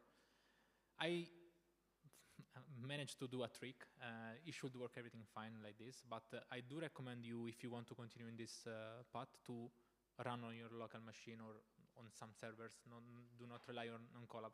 It is fine for the tutorial itself, but in general, it's not a good practice. Okay, so those numbers here are just needed to cope with this error. Good. So if you are on this cell now, if you run it without errors, I will talk about this library itself, and then we can start. So this library essentially is made by us, by the group that Silvia presented before. It's somehow a big collector of all works we have done in quantum machine learning for Earth observation. So it contains some basic circuits, some basic amplitude, some basic encoding schemes, some small networks that we can use throughout. And it's easier for you to start with this without having a look to the core of the quantum part, even though we are going to look at it a bit, because I think it's important to you to see what is going on. But for the importing and writing code, it's easier to follow now this implementation. So again, here there is a bit small trick. I put no depths here just because of this big mess with the library versions. But if everything is fine on your side at this point, we can proceed. So I'll show you the guide of this library before we start, because then it's easier for you to follow the rest of the tutorial. You can access this library by clicking on somewhere here, IQM. And you should see this page. So what this library is doing actually is mostly explained here. So essentially, you can define a quantum circuit, so the one that Silvia was presented before, the real amplitude, the Bellman circuit, and so on. So it's like the way you program your quantum algorithm. This can be placed inside a layer. So again, Silvia presented before the convolutional layer, the multi-layer perceptor layer. There is also the recurrent one, and so on. There are many layers that you can think of. So what this library is doing is placing your circuit inside the layer, so you can run your hybrid quantum module. Then the library was taking care also of putting this on the right machine learning backend, so TensorFlow, Keras, or Torch. And again, as I said, the new version doesn't support anymore Keras, so I will need to probably update this page, but for today is fine because we are going to use Torch in any case. And then once you follow this path, you should have a quantum layers that is compatible with your classical machine learning pipeline. So you can actually append this quantum layer to your neural network, as you do for example, convolution 2D or Torch NN models layers. So this is the reason of these libraries, helping you in not wasting time in configuring your settings to put together classical quantum together. So we are going to use, for sure, the circuit package that is responsible for the creation of the circuit. There are some circuit predefined here, so we're going to use probably one of those, and most probably this basic entangled circuit that has this kind of structure. So Professor Ullo was describing it before. So you have some rotational gates that are taking care of encoding your classical information into a quantum state. And then you have several gates. So in this configuration, we just have CNOT gate and rotational gate. But you can think there are many more gates, and we are going to look a bit of through another page that it's also a nice toolkit that you should know if you want to continue in this field. That is called Composer, so it will help you in understanding what is going on the quantum state when you put some gates around. Okay, and here you can see there are many more. There is also the random circuit class that we used for the convolutional part, for example. Then we have the circuit. Sorry, I was already on the circuit actually. Yeah, I have to go back. Okay. Then we have layers. We are going to use this, and we are going to use the basic layer that has no image because it's hard to describe, but you can think about it like a classical MLP. Not this.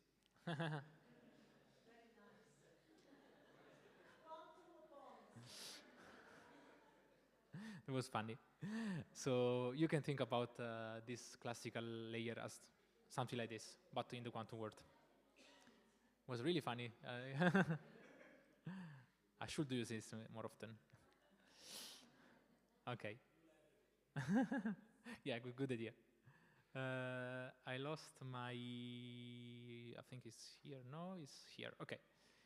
And then finally, we are going to import, no, I think that's it, because this definition is inside the layer itself, actually. So there is a flag that you can specify Torch or TensorBoard to, or Keras to tell the module where to,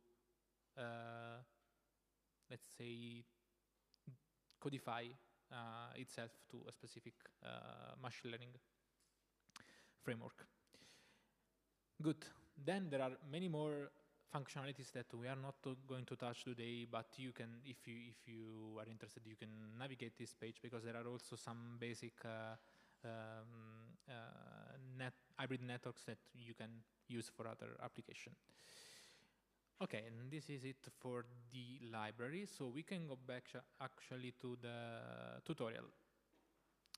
Okay, so after all this setup, environment setup, we can actually start running our code. And what I will ask you is to run everything for now, because it will take time to process everything. So let's run everything, and then we go to each block. So I shift-entered everything. It should take some time to import all the libraries. This is fine if it's taking a bit of time on your side as well. And before going on, let's see if it starts, because if not, there are some issues that we should solve together. Okay, in my case, it started. So if you see this bar running, we are all set. Can you confirm? Everything is going good? Okay, perfect. Okay, so let's forget about this for now. It will print some information that we can check together later. And let's start with some basic functioning here. So first of all, I mean, this is needed mostly for Colab, so I'll tell you what is it, but you can forget about it. So essentially, we are saying to Colab that here inside this folder there are some source code that we need to use and should be appended to the system path to be visible outside. Yeah, it's something really low level and it's strictly related to Colab. On your local machine, it should be fine without this. Then there is a big import of libraries. I think you are familiar with the first, but quickly, I mean, plotlib is to plot some basic information. PyTorch Lightning is to is the framework, the PyTorch framework we are going to use. It's a kind of let's say new style version of PyTorch, more close to TensorFlow actually. So it's still high level with respect to PyTorch itself. And it's kind of, let's say, good to me because you still can work on low level with PyTorch, but you get some functionalities like the training pipeline and the validation pipeline. It's much easier to do it. You don't need to do this ugly for loops, nested for loops. It's handled by the library itself. NumPy, I think you know about that. Torch is Torch, okay, fine. And then we have the import from the library I was describing before. Actually, I forgot about this one. We can go through that in a moment. So, as I said, from the circuit package, we are going to import the basic entangled circuit. And you might have seen this angle encoding. So, what is that? Let me open, yeah, here we go. Circuit. Okay, so there are different ways of encoding information on a quantum circuit, quantum computer. Some common are the amplitude encoding and the angle encoding. So essentially, the big distinction between the two is the number of information you can put inside your single qubit. We are going to use angle encoding because of some important reason. Among those, there is also the fact that the amplitude encoding is kind of hard to implement on hardware itself. So imagine that, I know that it's quite confusing, but you can think about a quantum computer like an FPGA, more or less. So when you run a software on your PC, on your laptop, the way you program your software may impact maybe the performance of the software itself. But I mean, if you are good, everything will work fine. You can run any software without any problems. On FPGA, you should consider the hardware that you have in your hand. So you cannot implement everything. There are some hardware restriction related, hardware software restriction.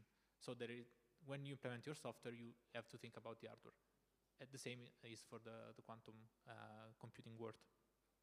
So the placement of some gates, of some, let's say, interconnection between qubits and so on, it's strictly dependent on your hardware. So you can still simulate it on your software side, because the simulator is like a perfect world. But when you transpile it on your hardware, when you put your software on hardware, you may encounter some issue.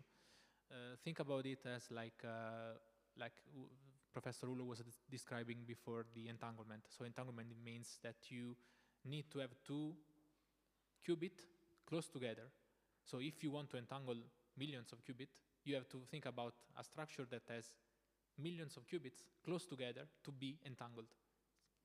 It's not easy to do that at runtime. So when you define your software, you have to think about your hardware.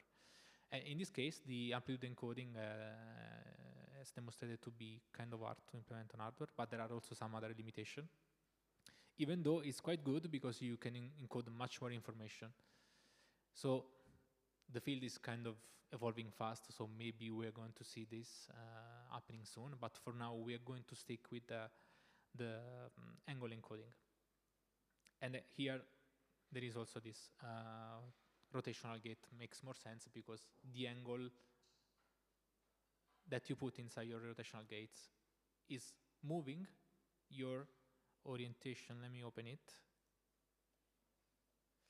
Not block sphere.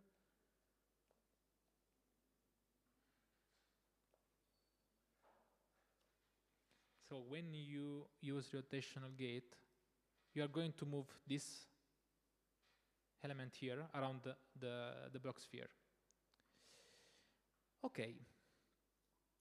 So we were discussing about the angle encoding. Okay, so we are going to use the version of the basic entangled circuit, the structure I showed before, with a specific angle encoding.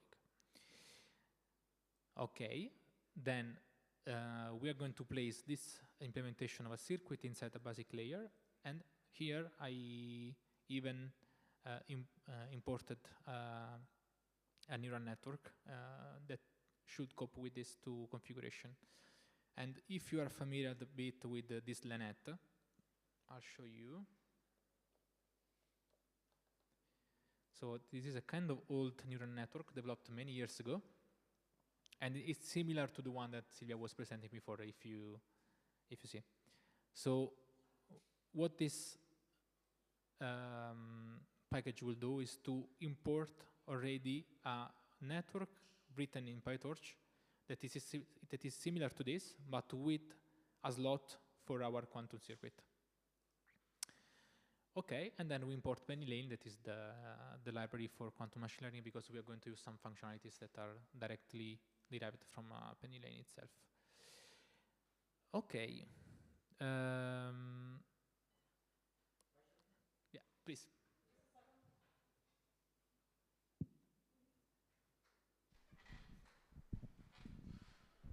So basically, the penny lane is like the one that's simulating the behavior of the quantum computing, right? This is kind of silly, actually. But have you tried there's like some degree of correlation between if we are simulating the process in penny lane, it will be somehow correlated with real quantum computing, so that it's kind of like worthy enough to be tried to a true quantum computing. I'm getting hard to say quantum at the end of the day. Thank you. Now, this is a really, really good question. As I was mentioning before, PennyLane, as Qiskit, as many others, are simulators. So essentially, you are kind of mimic the functioning of a quantum computer. And you can do that with some degrees of uncertainty, I would say. So you cannot perfectly simulate a quantum computer, otherwise a quantum computer is not needed. So we are assuming that there are some processes that are somehow not really quantum. So what happens typically is that if you develop a software purely in simulation, when you go to the hardware, it might not work at all, because of many reasons. Among those, there is the noise level. So currently we are in the so-called NISQ era. So essentially it means that we have quantum computers around the world. There are many providers that have developed quantum computers, but they are still noisy. It means that you need to do a set of additional operations to have meaningful information at the end. So to partially solve this issue of simulation versus real implementation, there are some additional let me call it framework that you can use. They are called emulators. So the difference more or less is that they are still running on a classical computer typically, but they are also adding some other layers of, for example, noise, simulation of noise. So you can already kind of get the real behavior of a quantum computer, but we are really far away to have a direct transposition from software to hardware. If you follow this path, then if you are an hardware developer and you want to run a software that is running really good, you start directly with the implementation hardware, but this is really costly. So you can do that if you buy a quantum computer, you have it in your apartment, you can use it. Otherwise, it's really yeah, money consuming, because I don't recall the exact number, but few minutes it will cost a lot. So yeah, go ahead, take your mic. But what is the degree of correlation though? Is it high degrees of correlation, so we can say that this particular treatment of method, we can say that this is working on the real type of quantum computing? I would say if you go with emulators, there is a good correlation. Yeah, yeah. With pure simulator, maybe not. Let's say this is mostly applicable to pure quantum computing. With quantum machine learning, okay, let's forget about the time needed to run everything on quantum hardware, but with quantum machine learning, this is mostly mitigated because you have this hybrid scheme and you are running your simulation repeatedly. So it might work with quantum machine learning, but still I would rely mostly on an emulator, not on a simulator, for to go to on hardware. Good, thanks. Okay, so we can proceed. I will quickly check if everything is going smooth. Yeah, we are ready, epoch 14, good. Okay, we are going to have a look at this later. So we are going to open the code of each of this block to see what is going on. But let me finish with the main script, because it's mostly, yeah, it's not really quantum related. So it's just classical software. But it's good for you to know what is happening here. So as I said before, we are going to use we are going to use torch lightning because it's easier to work with. So at the time I was working still on torch. So what this class is doing is a kind of wrapper to classical torch implementation to a torch lightning. So it's not doing nothing special. It's just setting the device where we're going to simulate our quantum circuit, and I put lightning qubit, so it means that it is going to use PyTorch lightning. There are also other like GPU version of it, but it's really hard to install on Colab. You can try it on your laptop, so you can get a bit of speed. After that, we, let's say, construct our circuit, and we are going to look at this later. And for now, we are just using, as you can see, 4 qubits, so kind of a small quantum circuit, just because increasing number will increase a lot the simulation time. So for a tutorial, it's easier to stay with a reasonable number. I guess with the new version, you can simulate up to 32 qubits, more or less, with a good computer. And I mean, if you have a small number of layers, because if you increase the number of layers, again, those two are correlated, so you might end up simulating a small circuit in number of qubits, but larger in terms of layers. Okay, and then you pass this device saying, okay, you can simulate this circuit on a lightning qubit. Then we construct our basic layer, bypassing your circuit and the AI framework, as I told you before. And then you construct the IBDLNet 5. So you cannot specify where the quantum layer will be placed. It's predefined by me, but if you have your classical torch neural network, you can then add your layer as classical layer, I would say. Then, okay, this is mostly related to the dataset. So our Eurosat is 64 by 64 pixel image. So it's a really small patch and has 3 channels, the RGB channels, okay? And then why this is 2 out dim? Again, it's mostly related to tutorial time, I would say, because Eurosat, as I told you, has 10 classes in total. But what I not said to you before is that this script here, where is it? The one that is taking care of the dataset, yeah, this one, is downloading everything and then deleting some classes. So if you want to run the full simulation, you just need to remove those classes from the bash file. I can show you if you like. So where is, I think it's in Python here.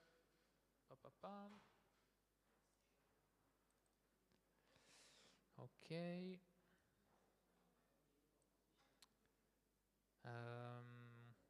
Okay, I don't recall where is it exactly. Maybe it's here.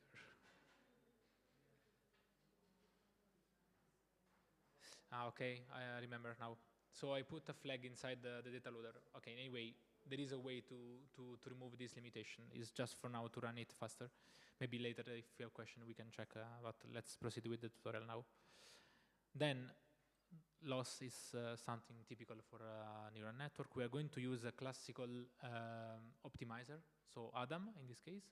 There are also some version of optimizer in the quantum domain, but it's really hard to cope with that for now. So let's use the classical torch and the classical loss function, the classical optimizer.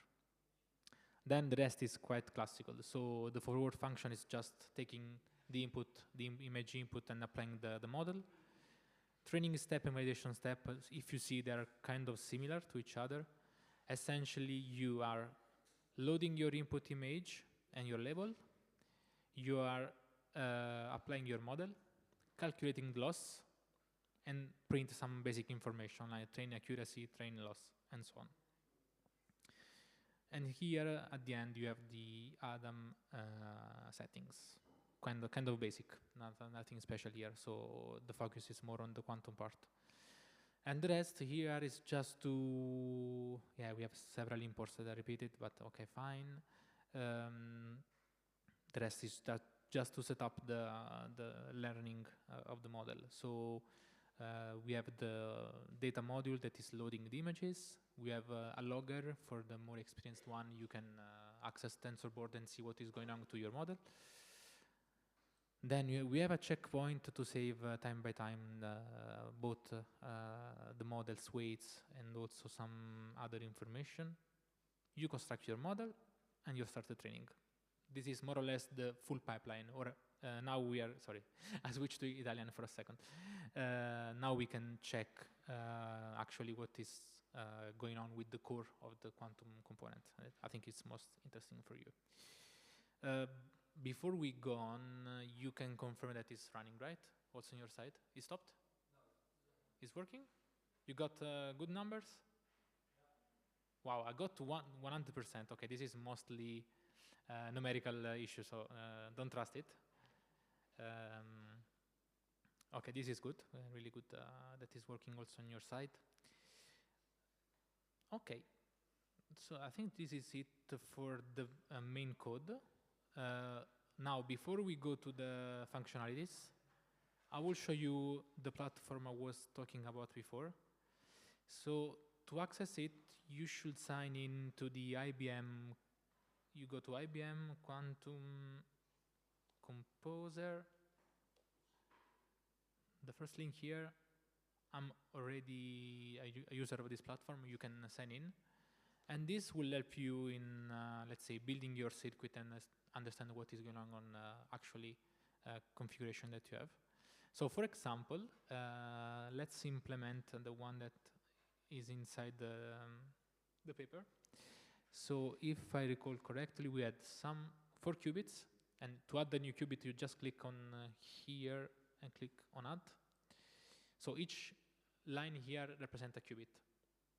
To each qubit, you can apply single qubit rotation, for example, this Hadamard, and you can already see that the probability split between 2 different states. You can see it also on your block sphere here. And there are also multiple qubit gates. For example, the CHI-NOT. For example, the CHI-NOT is connecting to qubits and is creating typically entanglement. There are other gates that you can explore, but since we are following the paper, I will try to quickly implement the configuration we had here. So we had Hadamard gates, then a first step of encoding, then several CHI-NOT gates. And to modify the properties of each gate, you can double click on it and decide where Yeah, exactly. Maybe it was the opposite actually. So it's Q3 to Q0 exactly. And then we had also other rotational gate here at the end. Ah, yeah. Okay, it's normal. It's not affecting the output actually, but I like to have a clear separation between each layer. So I put this here. Okay, fantastic.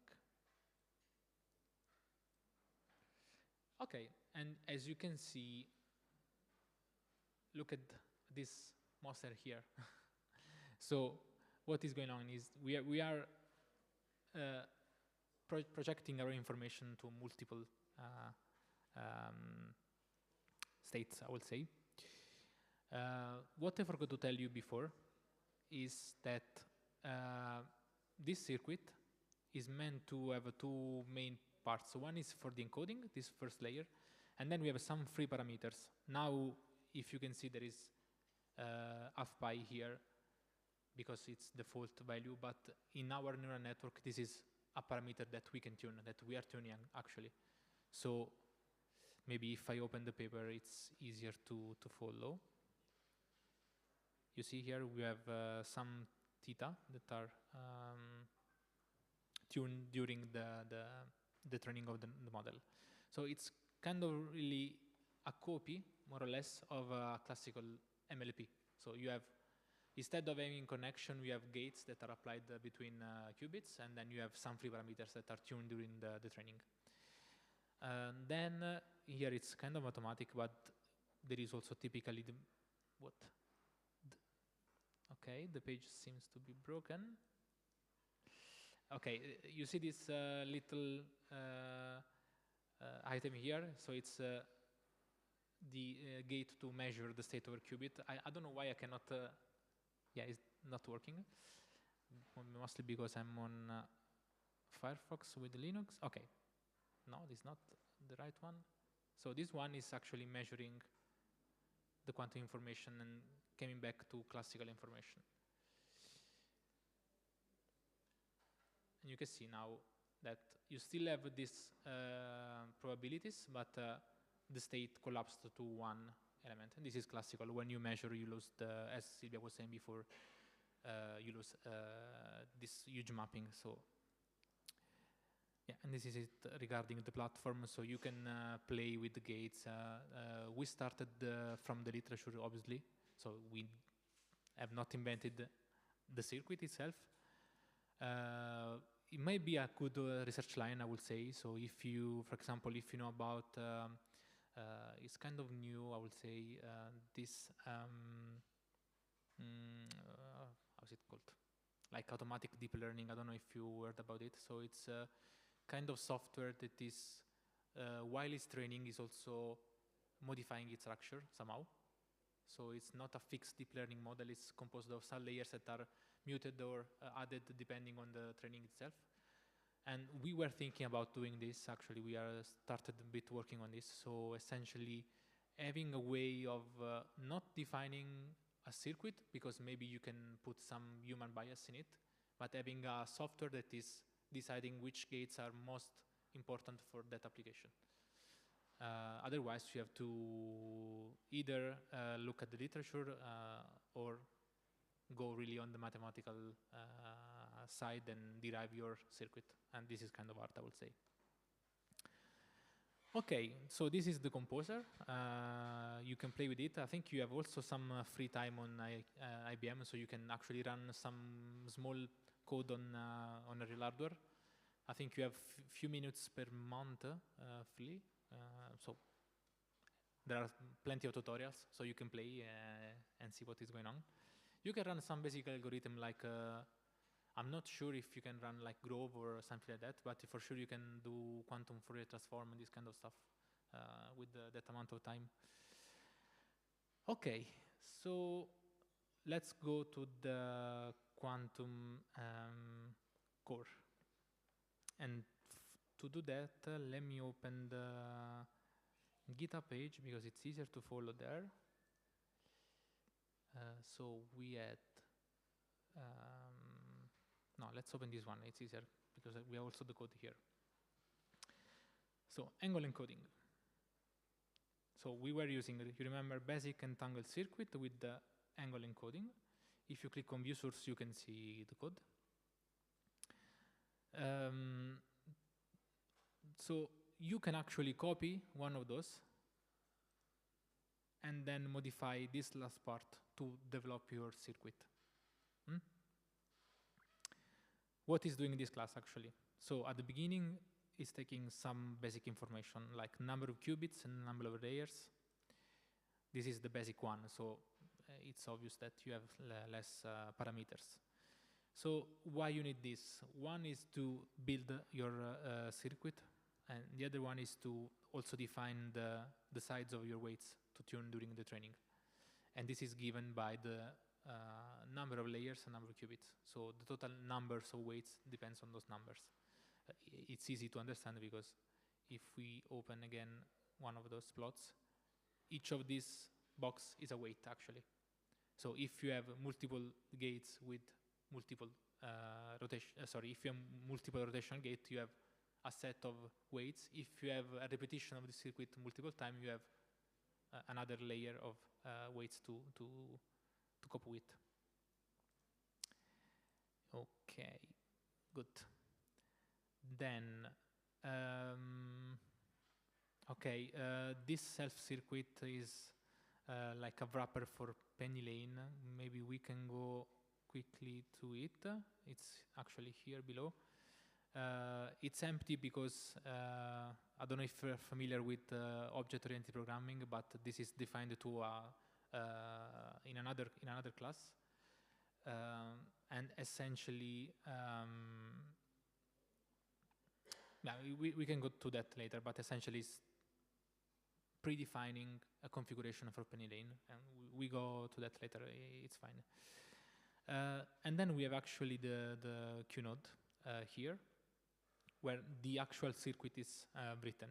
So as you can see, we have angle embedding, and angle embedding is the one with rotational gate that is taking the inputs that in our case are the pixel of the image, more or less, I would say, because if you remember the hybrid model, we had some convolutional layer before, so it's not a proper image, but it's mostly a feature that is extracted from the input image.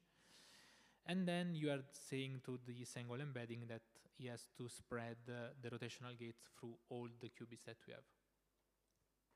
So it's not a single gate on a single qubit, but is single gate to each qubit. Then we have the basic entangled layers. That is this one, actually. Let me open it somewhere else, because otherwise it's confusing. Penny lane, basic. Here we go.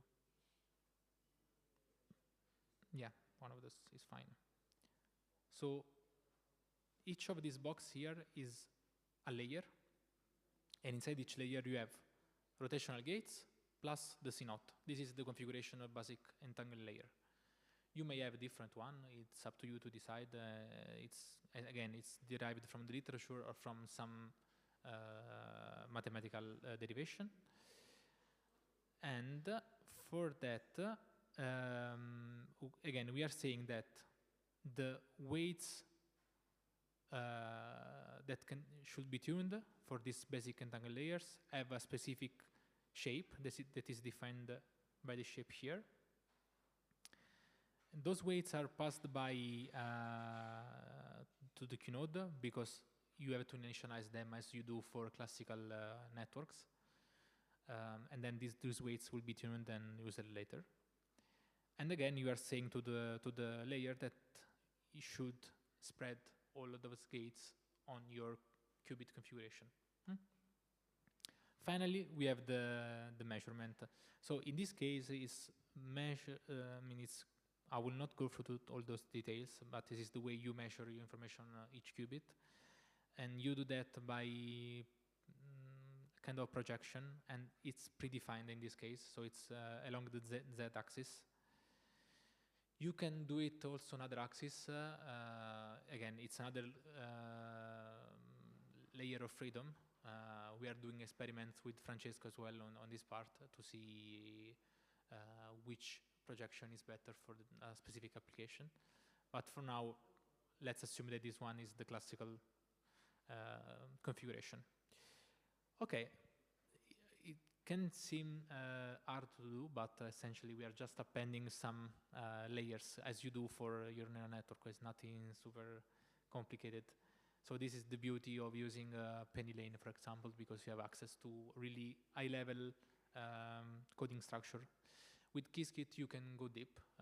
Still, there are some high levels of configuration, but you can go deep as you do with PyTorch, for example.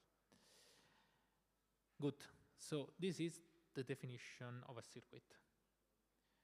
Now we can go to definition of a layer. That is, okay, let's go back to the origin, layers. Okay, running late? No, it's until 1 p.m., right? Okay. Okay, so we are not going to have a look to the convolutional recurrent layers because they are a bit more complicated. Maybe if you are curious, we can have a chat later about that. Let's see the basic layer. Open source code. So what this basic layer is doing, almost I will say nothing. It's just telling to penny lane that we are using a specific circuit with a specific AI framework and using that layer as MLP. Easy. Just for sake of curiosity, let's open convolution because maybe it's hard to follow, but it will give you also the impression on working with more complex network.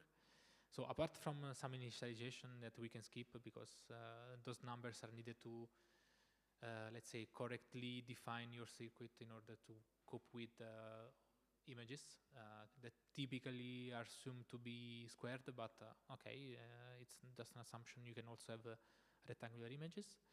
So then you have some specific to the layer itself parameters. For example, since this is a, let's say, the quantum version of convolution, you have the classical parameters. So filters, kernel size, stride, padding. So I think these terms are quite familiar to you. And the implementation in this case for the circuit itself, it's a bit more complicated. But just because you have to, in this case, you are coping with the larger images, you have to do the convolution. So you have multiple 4 nested.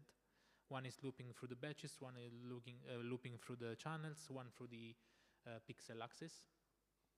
And then at the end, what is really meaningful here is that once you have your desired information, so this is still classical, it's just needed to get the right amount of information that you want to encode in your circuit, then it's just a matter of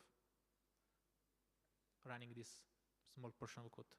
So you are saying that to the layer, okay, process this amount of information. Then the rest is just formatting of the output and return of the output.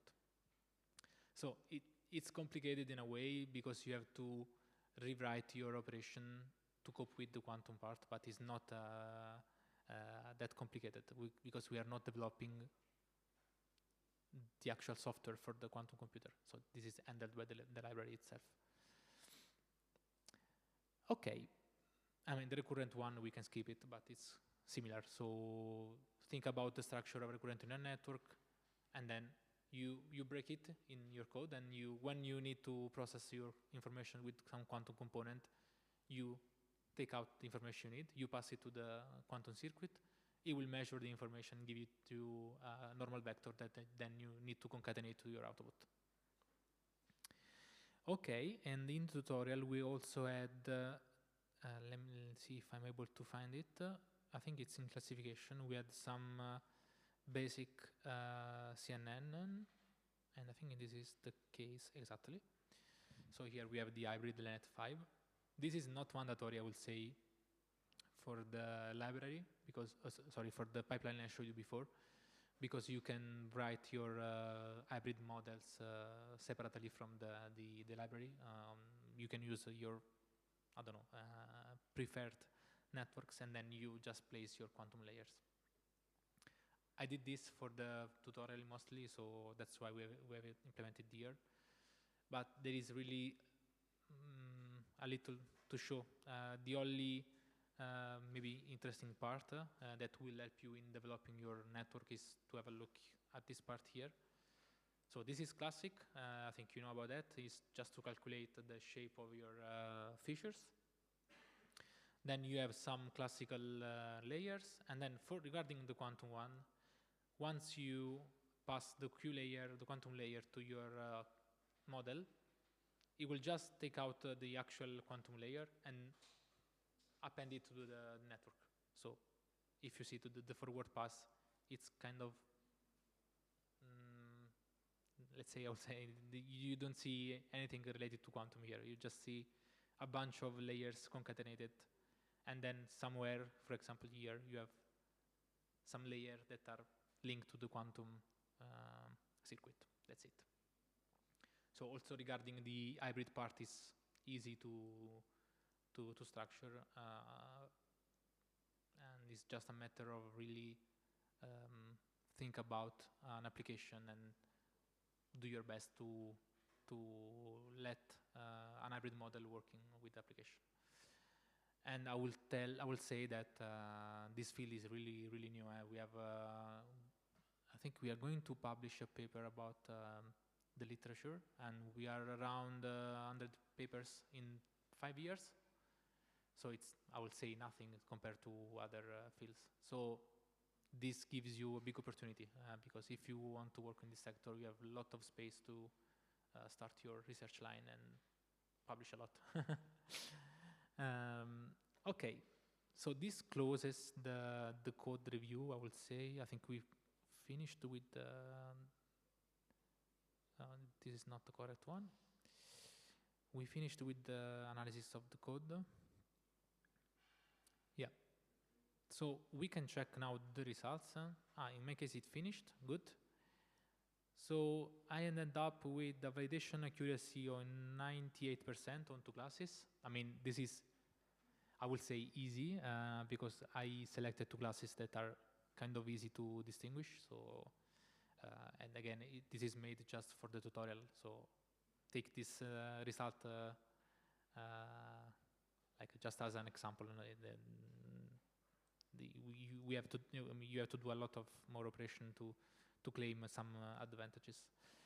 Okay, this is numerical, so we don't care about that. It's impossible to reach this kind of accuracy. Most likely, we had some overfitting of the model because I didn't put any early stopping or monitoring of the train process. You can do that because this is classical PyTorch, so it's easy to put an early stopper here or any kind of callbacks. So what happened on your side? It worked? You got same accuracy? No, more or less? You know why? I think it's not depending on quantum computing part. So like how much, what are the gains that we get? So before you go with your question, so the results are different because I haven't set any kind of seed throughout the code. And it was made on purpose just to show you how different are results among all the simulation. And some of you might get some really bad results. I would say, I mean, there is a paper out that is showing how the seed is influencing the quality of your results, also especially for the quantum part itself, because you have special initialization of weights for the quantum part. So this is like a take-home message, put seed in your code. Otherwise, when you claim results, it's kind of hard to make the community happy in a way. And additionally, and sorry for taking your time, I will give you floor in a second.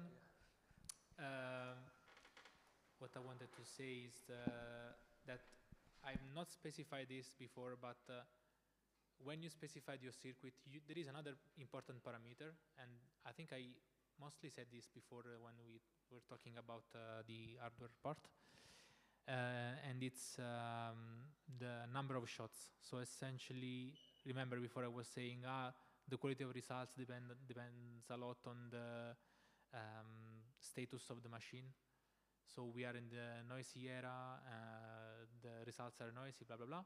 So a way of getting some more reliable result in the simulation is to have this number of shots higher.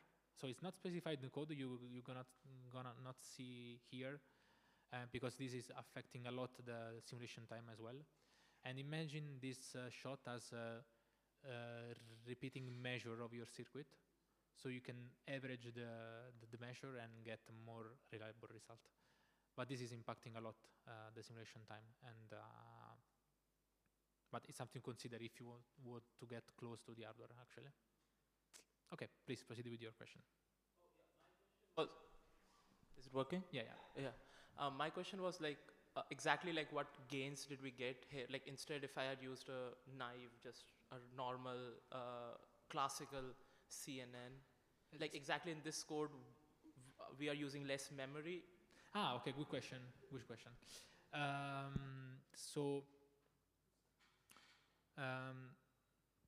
Let's say the claim we can do here is that to get those numbers, you should, on the classical side, so without quantum, typically you will need a larger model.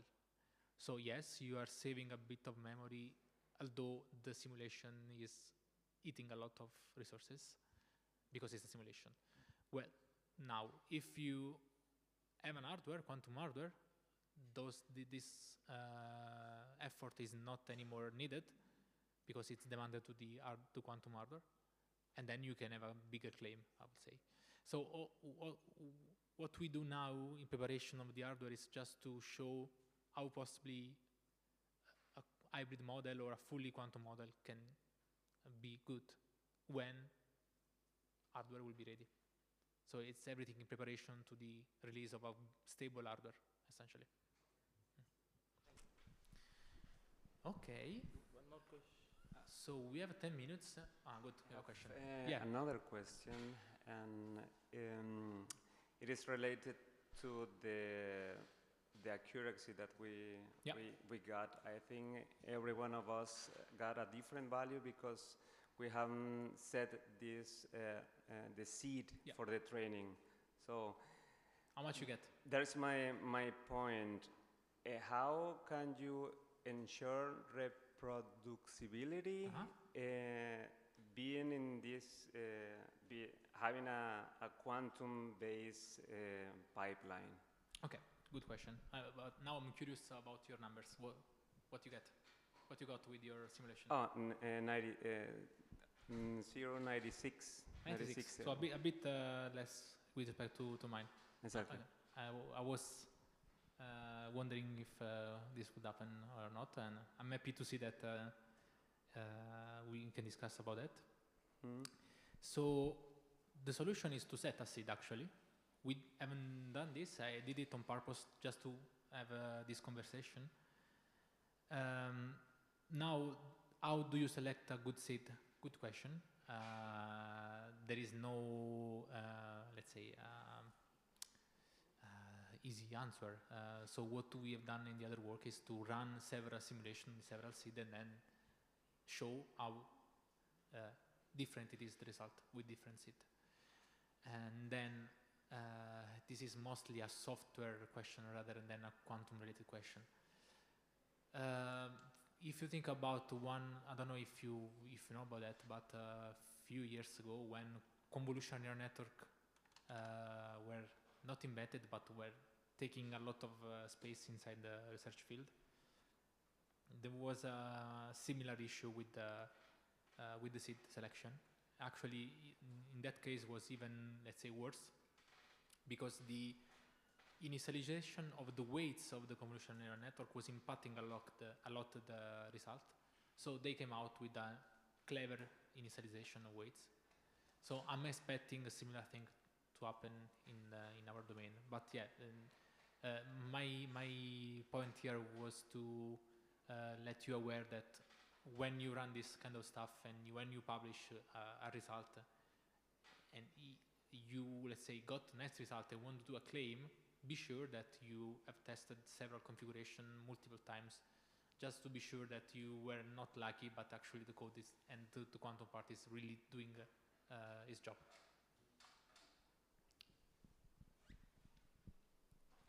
Another question? Yeah, there's a question. Please pass the mic.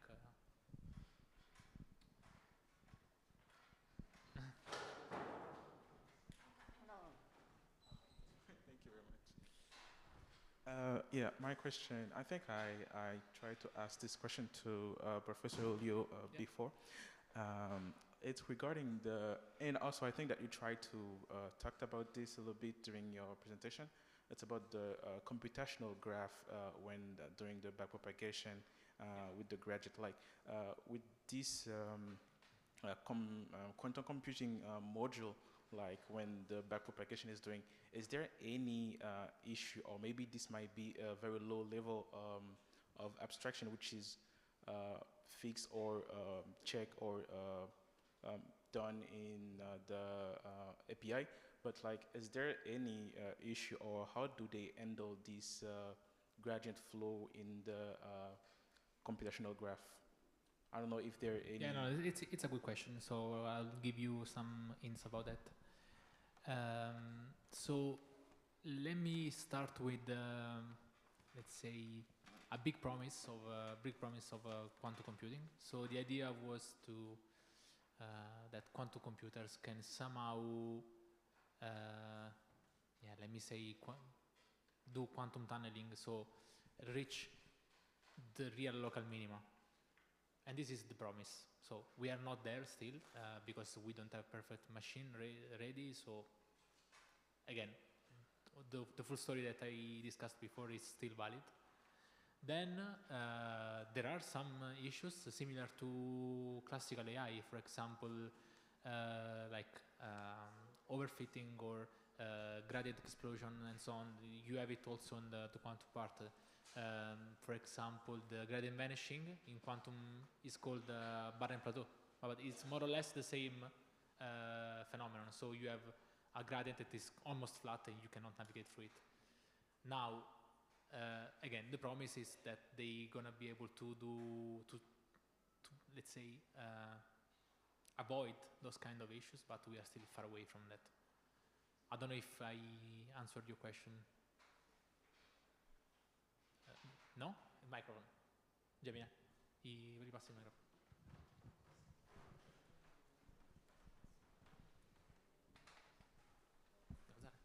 Well, you know, yeah, kinda, but like what I'm curious about is like when putting those modules like in a pipeline, and then basically we have the computational graph in normal or in a classical machine learning framework, but like putting this quantum computing in a hybrid model, like I think it might have his own graph computational, and then it's like branching this graph computational from quantum computing models with a classical model. So I do not know if there is any way they try to branch those two graph computational together in order to have a very smooth flow of the gradient in a backward propagation, for example. Okay, now it's clear. Sorry, I misunderstood before. I don't have a clear answer for you because it's really low-level question. But this should be handled by the library penny lane. So IQM, my library is just a wrapper, an easier wrapper to penny lane or to Qiskit and so on. So this computational graph is handled by the library, and I don't know what they are doing on the low end.